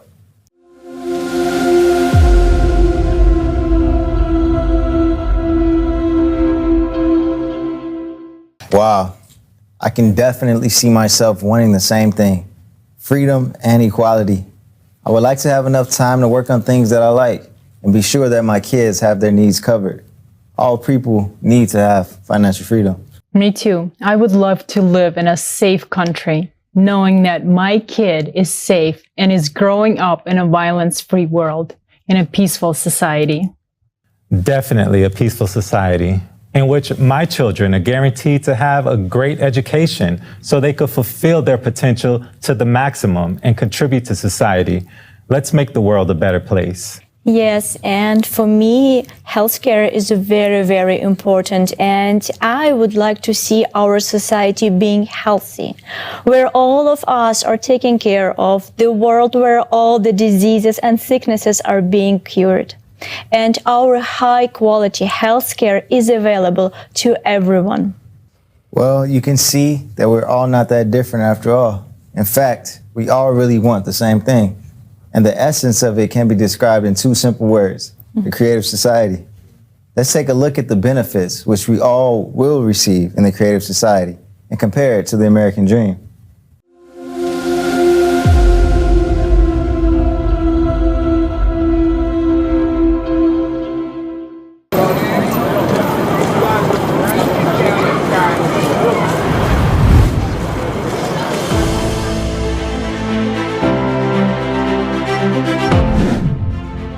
Safety. In the creative society, human life is the highest value. This society will be safe for you and your family. The latest technologies will be implemented everywhere to help security services stay ahead of the curve. We will finally have a sense of security. Concepts like crime, missing people, killing of children and adults will no longer exist in America. No longer will you be afraid to let your child go to school or outside. You won't be afraid to walk home late at night, go for a jog, or go to concerts. In the creative society, no crime or offense will go unpunished.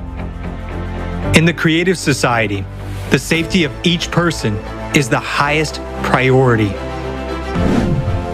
Healthcare.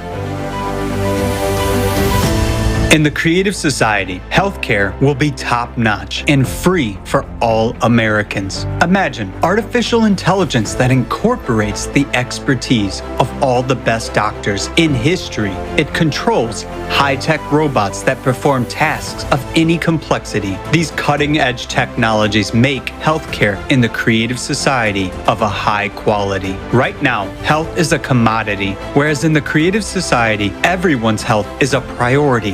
After all, we benefit from the fact that every person is healthy and we have a healthy nation. Thanks to the development of nanotechnology and artificial intelligence, epidemics, cancer, diabetes, asthma, and all other incurable diseases will be a thing of the past. The very approach in healthcare will change, as it will be aimed at preventing diseases, and in general, we will finally get real treatment and real recovery. With such a development in healthcare and technology, it is quite possible to prolong human life beyond the species limit. The Creative Society is all about healthy and happy people.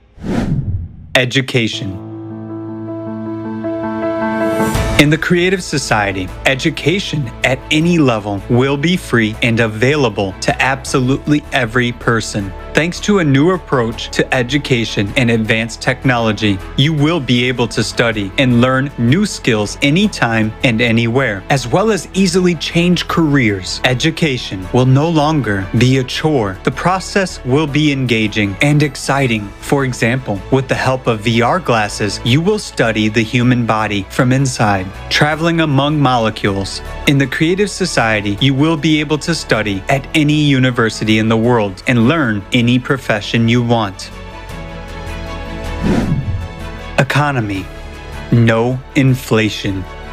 The first thing that will happen in the Creative Society is writing off all debts and loans from private individuals, abolition of real estate taxes and personal property taxes. There will be no loan interest rates.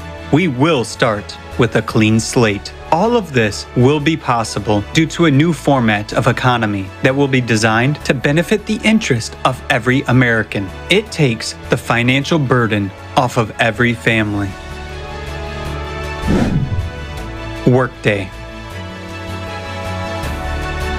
By birthright, all American citizens, regardless of their status, age, gender, or race, are guaranteed a monthly universal basic income that will provide for all of your essential needs.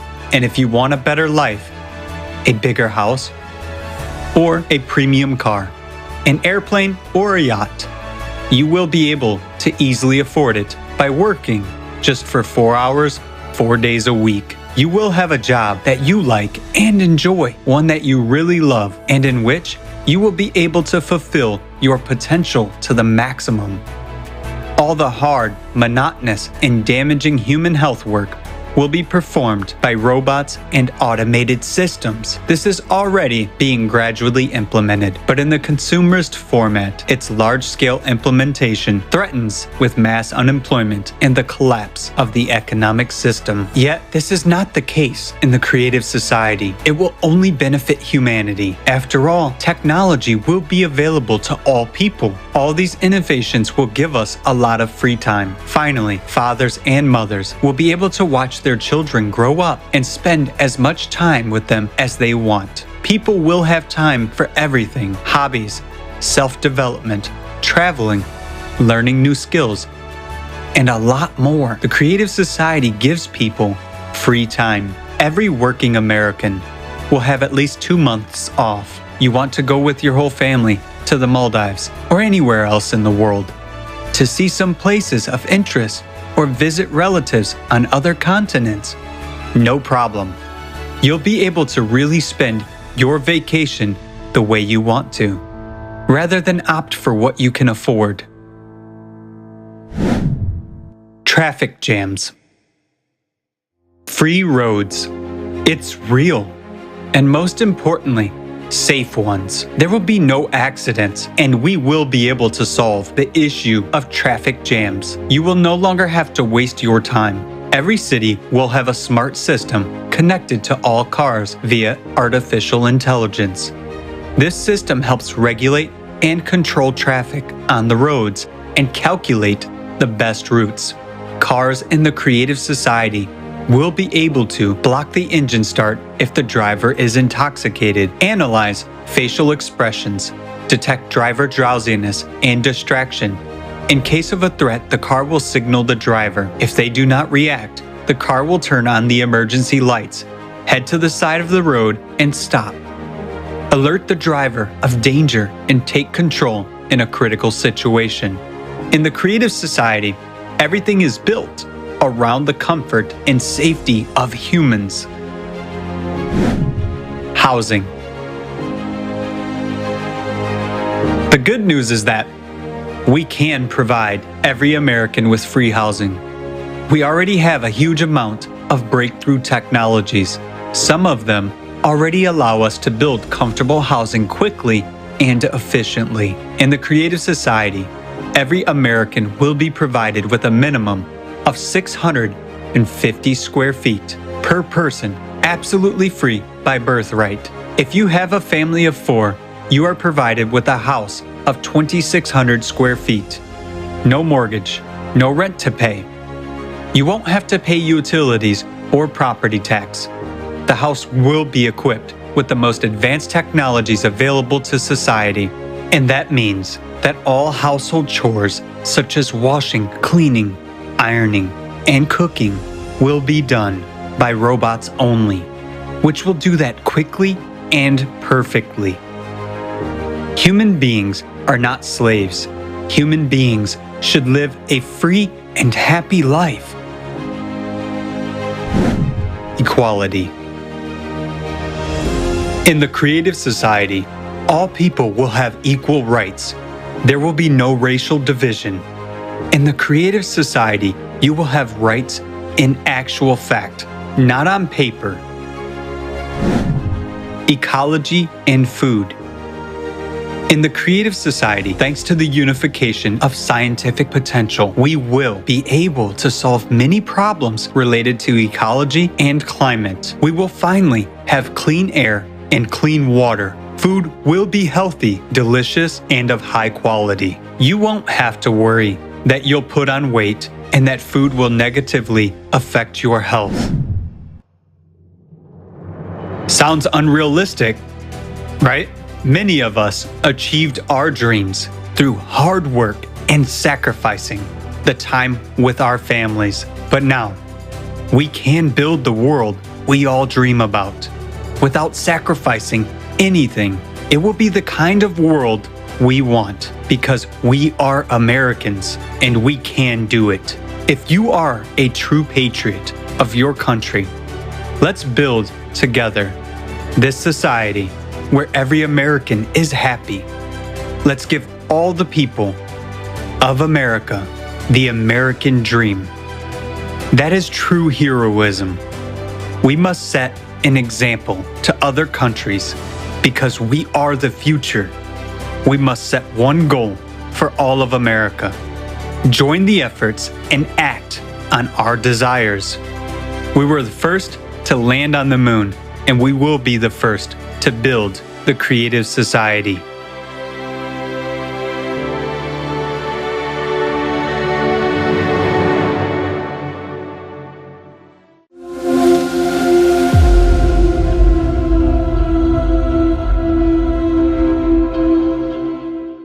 Wow. We can clearly see now that the American dream is the Creative Society. This is awesome. People deserve to live in such a world, an exciting world. I'm sure now you have a few questions. Let's go through them. Let's briefly talk about how this project started and about the 8 pillars. This will give you a lot of insight. How did the project start? As an organization, we have been operating for 11 years. And today, it is a large-scale international movement that is represented in more than 180 countries around the world. For 10 years, together with volunteers and experts, we have been conducting extensive analytical work and numerous social studies and surveys around the globe. Millions of people from more than 180 countries have been interviewed, and experts from a wide range of fields have been consulted. In the course of this lengthy research, we came up with a unified, full-fledged working model for which there is no alternative today. And we named this model the Creative Society. But it is not the name that is important, but exactly the essence and the principle of working of this model. This model is described in the 8 pillars of the Creative Society. They represent people's desires. They stand for what all people want. Now, let's take a look at the 8 pillars. The first pillar is the most fundamental principle. It declares that human life is the highest value. The goal of society is to ensure and guarantee the value of each human's life. Do you feel the difference with what we're seeing today? For most people, freedom is very important. Life cannot be fulfilling without freedom. The second pillar guarantees that. It declares that every human is born with the right to be a human being. All people are born free and equal. To put it simply, the third pillar removes the ultimate fear, the fear of tomorrow. Each human is guaranteed free provision of essential life necessities, including food, housing, medical care, education, and complete social security. And of course, everyone wants to feel physically safe. A unified global service will protect everyone from any emergencies and threats. For society to function properly and justly, there cannot be any secrets from its citizens. Therefore, transparency and openness of information for all is essential, including the information about the movement and distribution of public funds. Ideology is what shapes society's values and behavior. The prevailing ideology should bring out the best human qualities in people. The sixth pillar guarantees everyone high quality, free education and harmonious development of their personality. The seventh pillar assures equitable distribution of our planet's natural resources among everyone, regardless of nationality, age, and social status. The concept of power in the creative society is absent. People directly participate in making decisions on key issues.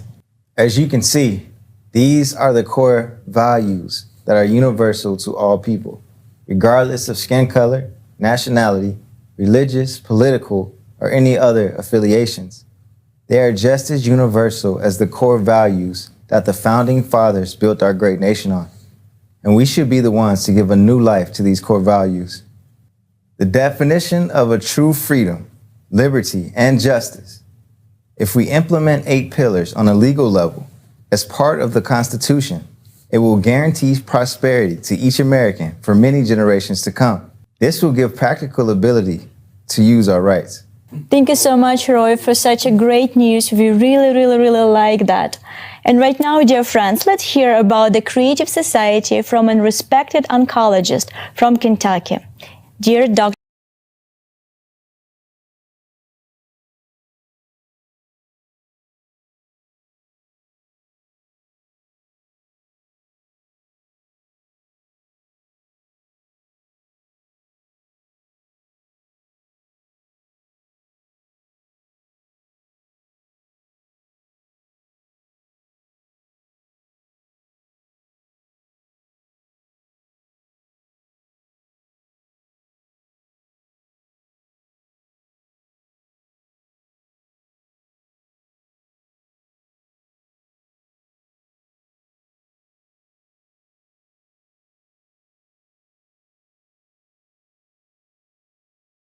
And with our brethren around the world are far more important than the issues that divide us. You really have to think about those 8 foundations of the creative society, and I do. Overall, when you hear them, it's like, well, this is how you interact with other people in the world with love, compassion, and respect. I mean, think how much that would change the world if we all respected the value of human life, if we all felt free to share what we want to share respectfully and could respectfully dialogue about that. Human safety, the importance of open and transparent information to everybody. We can always work together as a creative society and go forward together to help do the best we can, aware of that which binds us, which is far more important and far broad, and yet deal truthfully and honestly with those issues that divide us. I think it's critical for Americans to be an example to the world, bringing forward the goals of the creative society. If we as Americans can understand lovingly and compassionately that which unites us is far more important than that which divides us. I mean, we're the United States of America, not the divided states of America. I think if we go back to that foundation and work together and serve as a model for the rest of the world, I hope we can accomplish that. I think that would inspire other people around the world to think, hey, if Americans can do that as bitterly divisive and divided as they have been and come back together and respectfully and compassionately listen to each other and share, I think that would be amazing. That would be fantastic. And that would make me even prouder than ever to be an American. I think Americans and every society, every person on this planet deserves a creative society. Thank you so much, Dr. Long. We all feel this need in changing the format. We clearly understand that in the current format, we will not be able to find a real solution to the existing climate crisis. And now we would like to invite you to watch a short excerpt from the program with esteemed Igor Mikhailovich Danilov, Creative Society Questions and Answers. You can watch the full program on the Creative Society YouTube channel.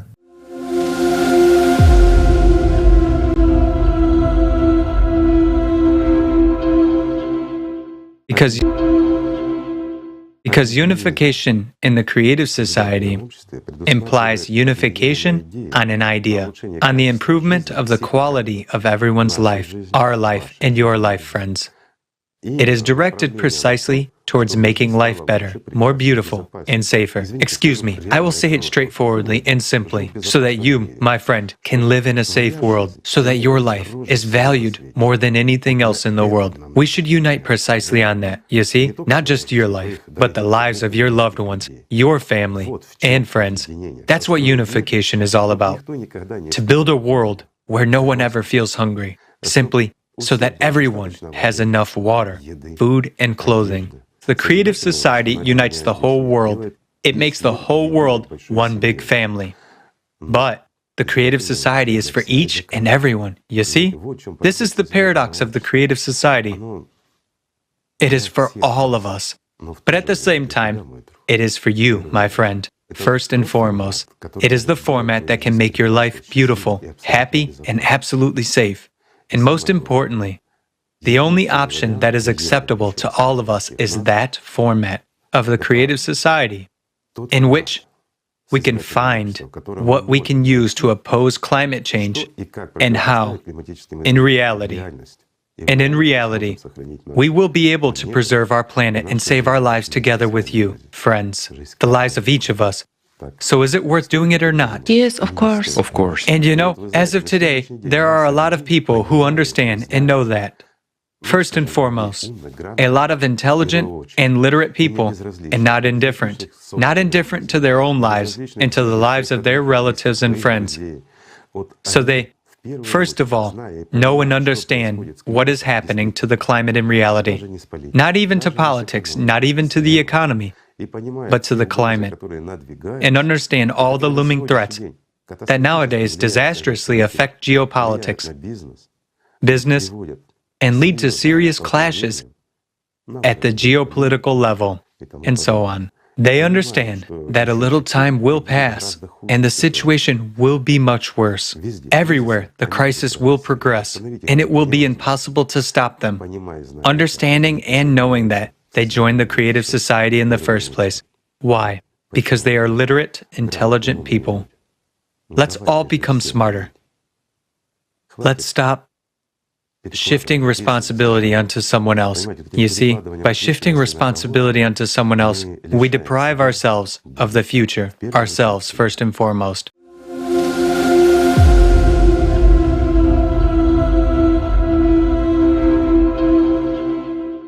Isn't it amazing to know that there's a way out?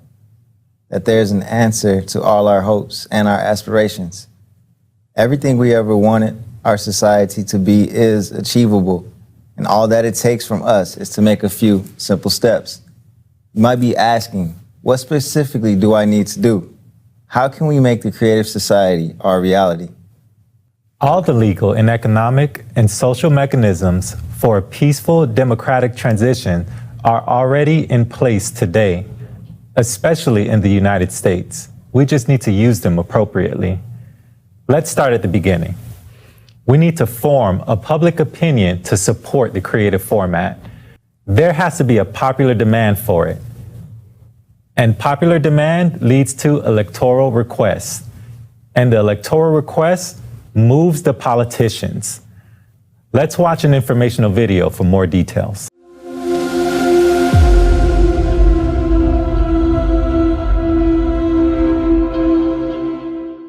The first and most important step in building the creative society is to let everyone know that such a format exists and the tremendous benefits it will bring to every single person. How can this be achieved? You can. Share the information about the Creative Society on social media. Tell your friends, neighbors, and coworkers, pretty much everyone you know. Tell them how they would benefit in the Creative Society. Wear a piece of clothing with the logo of the Creative Society, such as a t-shirt or a baseball cap.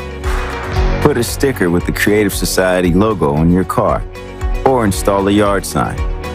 Leave the information about the Creative Society in coffee shops, doctor's offices, your local grocery store, or a hair salon. Don't be shy and talk about the Creative Society on podcasts, radio shows, and TV to share this life-saving idea. If you are a business owner, place the Creative Society banner on your website or add the Creative Society logo on your products. You can place advertisements about the Creative Society in mass media, newspapers, magazines, and on billboards. These are just some examples of how information about the Creative Society can be spread. I am sure you can think of other methods on how to inform the world about the Creative Society. The faster the majority of the population is informed, the sooner we can form a public request or an electoral demand. Only then we can get to the next stage of implementing the Creative Society at the legislative level.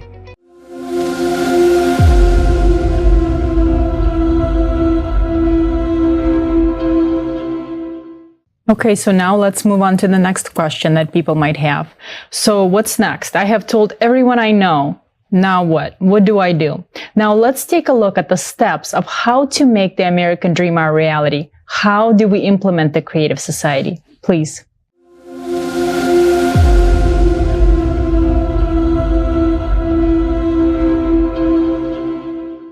Once you learn about the Creative Society, visit the website creativesociety.com and click the Join Us button to select one of the following options. I support building the Creative Society, but I am not yet ready to officially support the electoral platform. I support building the Creative Society, and I am ready to officially support the electoral platform. I support building the Creative Society, and I am ready to take an active part in this process, as well as to officially support the electoral platform. When a majority of eligible voters support the Creative Society, we can move on to the next step, which is creating an electronic voting platform. The electronic voting platform is a secure online voting application that you can install on your phone, through which people can choose politicians who fully support the Creative Society.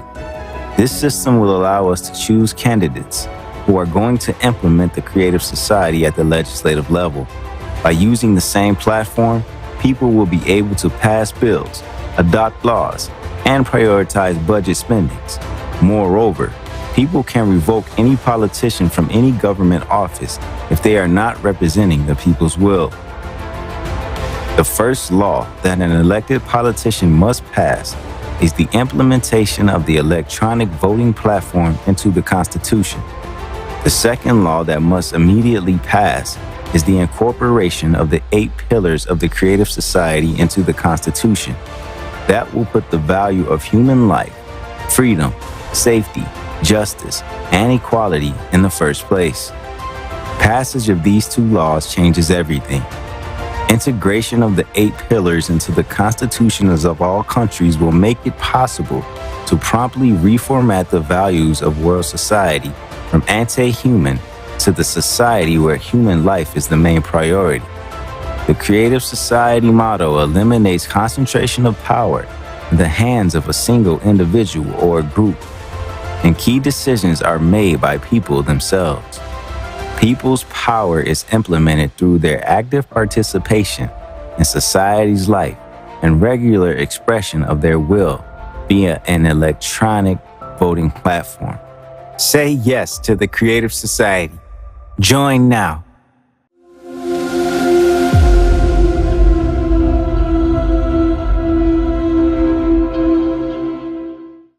Our friends had a chance to speak with the experts. Let's hear from Professor of Political Science at Shippensburg University, author and political commentator. She will explain to us how amendments to the Constitution can be passed. The pillars of the Creative Society are so idealistic and wonderful and are built upon mankind's best virtues. And I think in an ideal society, in a creative society, the best of us would encompass all of these. We would be creative. We would have justice and equality for all. We would have transparency and openness. We would have safety and freedom, and we would value all lives.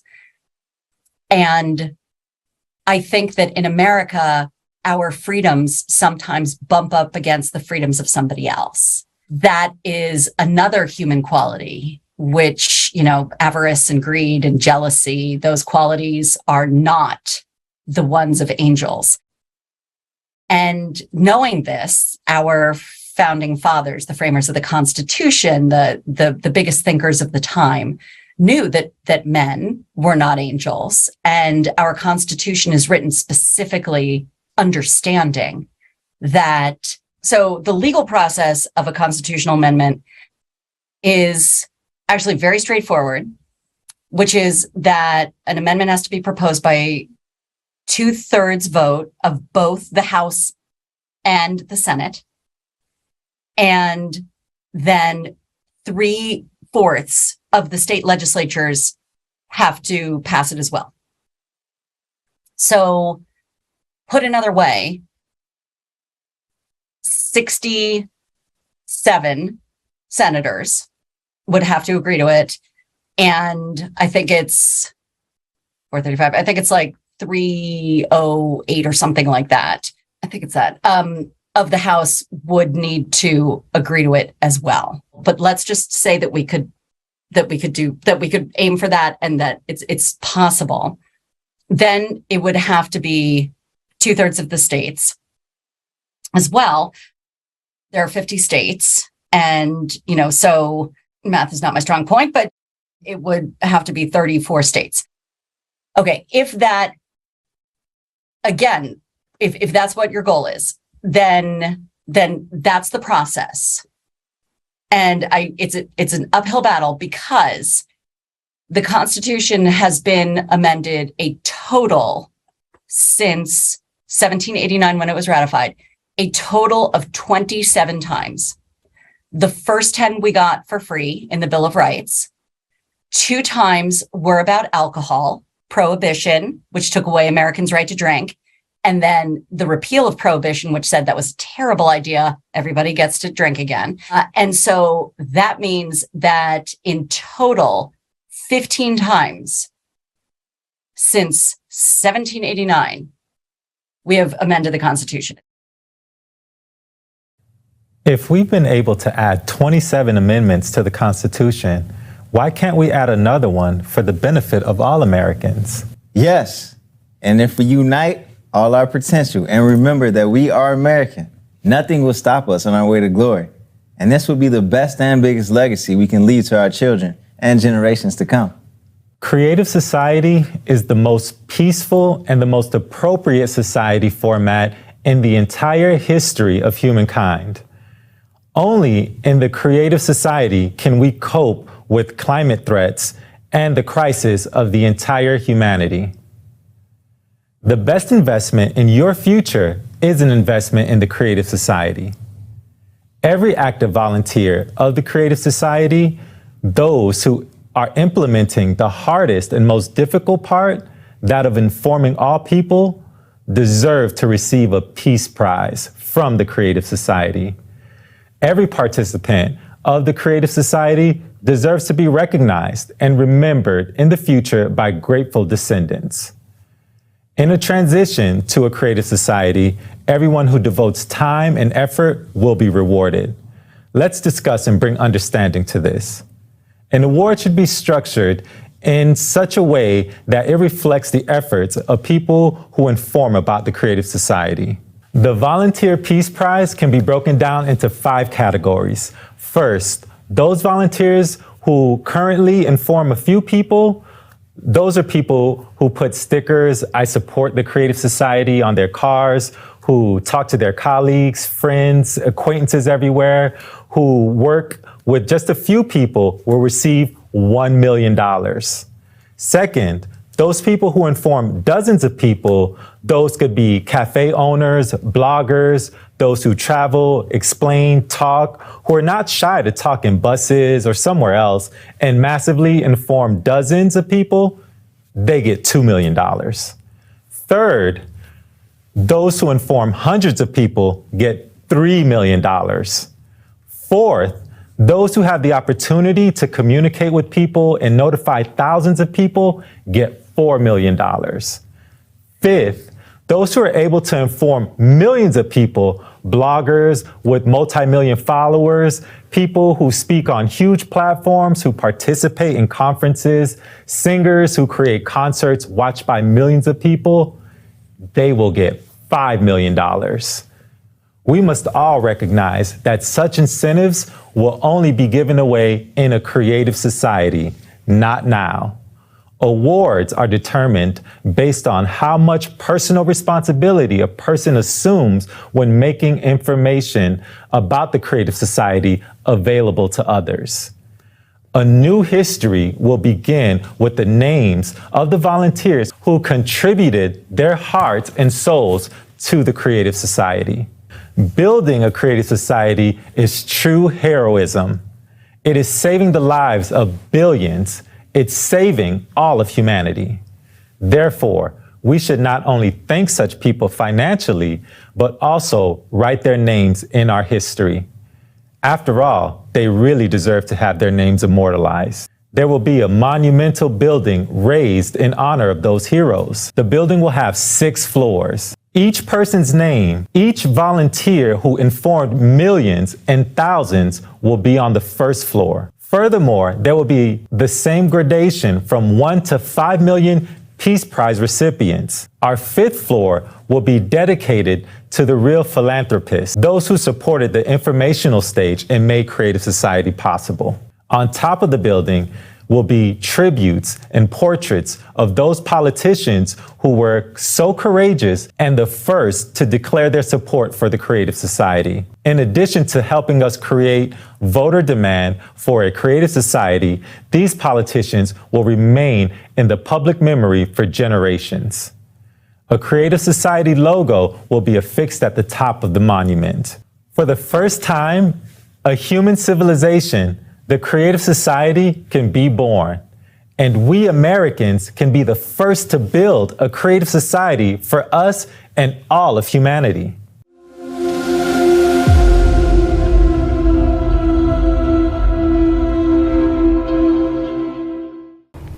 Today's conference gave us a perspective on the abyss into which we're hurtling at full speed. We have learned the truth about the causes of climate disasters and the facts that we have very little time left. But despite the gravity of the situation, we have a chance. It's the shame not to take advantage of it. We, Americans, can change everything. We want to live freely, without fear, to have opportunities to develop, to live without lies and manipulation, in a sustainable way, without crisis.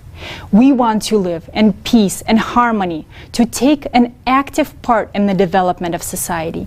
We want to live in a society that is based on equality and justice, and where the highest value is the life of every person. All of this is our American dream. The American dream is something unattainable for us Americans, like a horizon that only a chosen few can reach.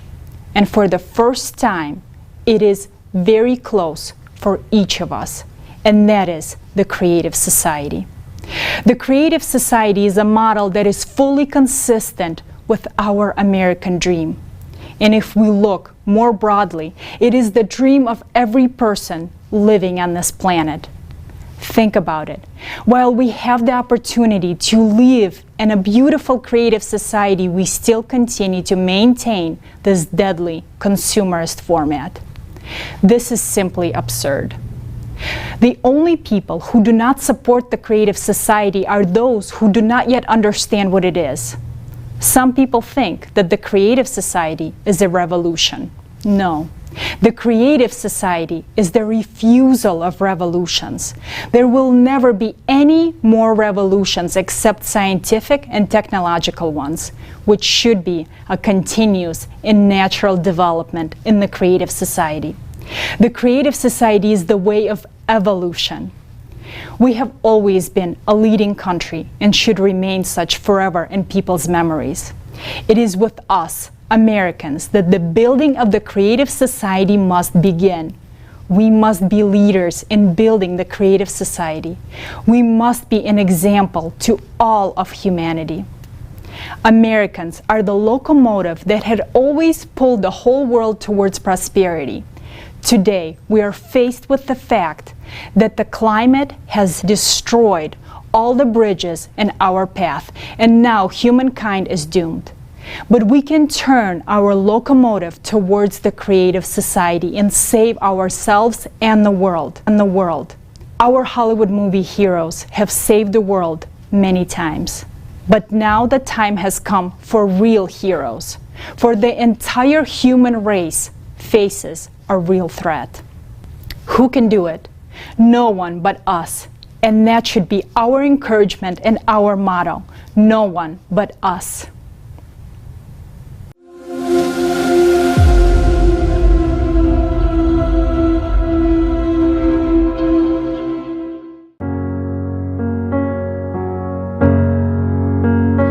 Oh, beautiful for spacious skies, for amber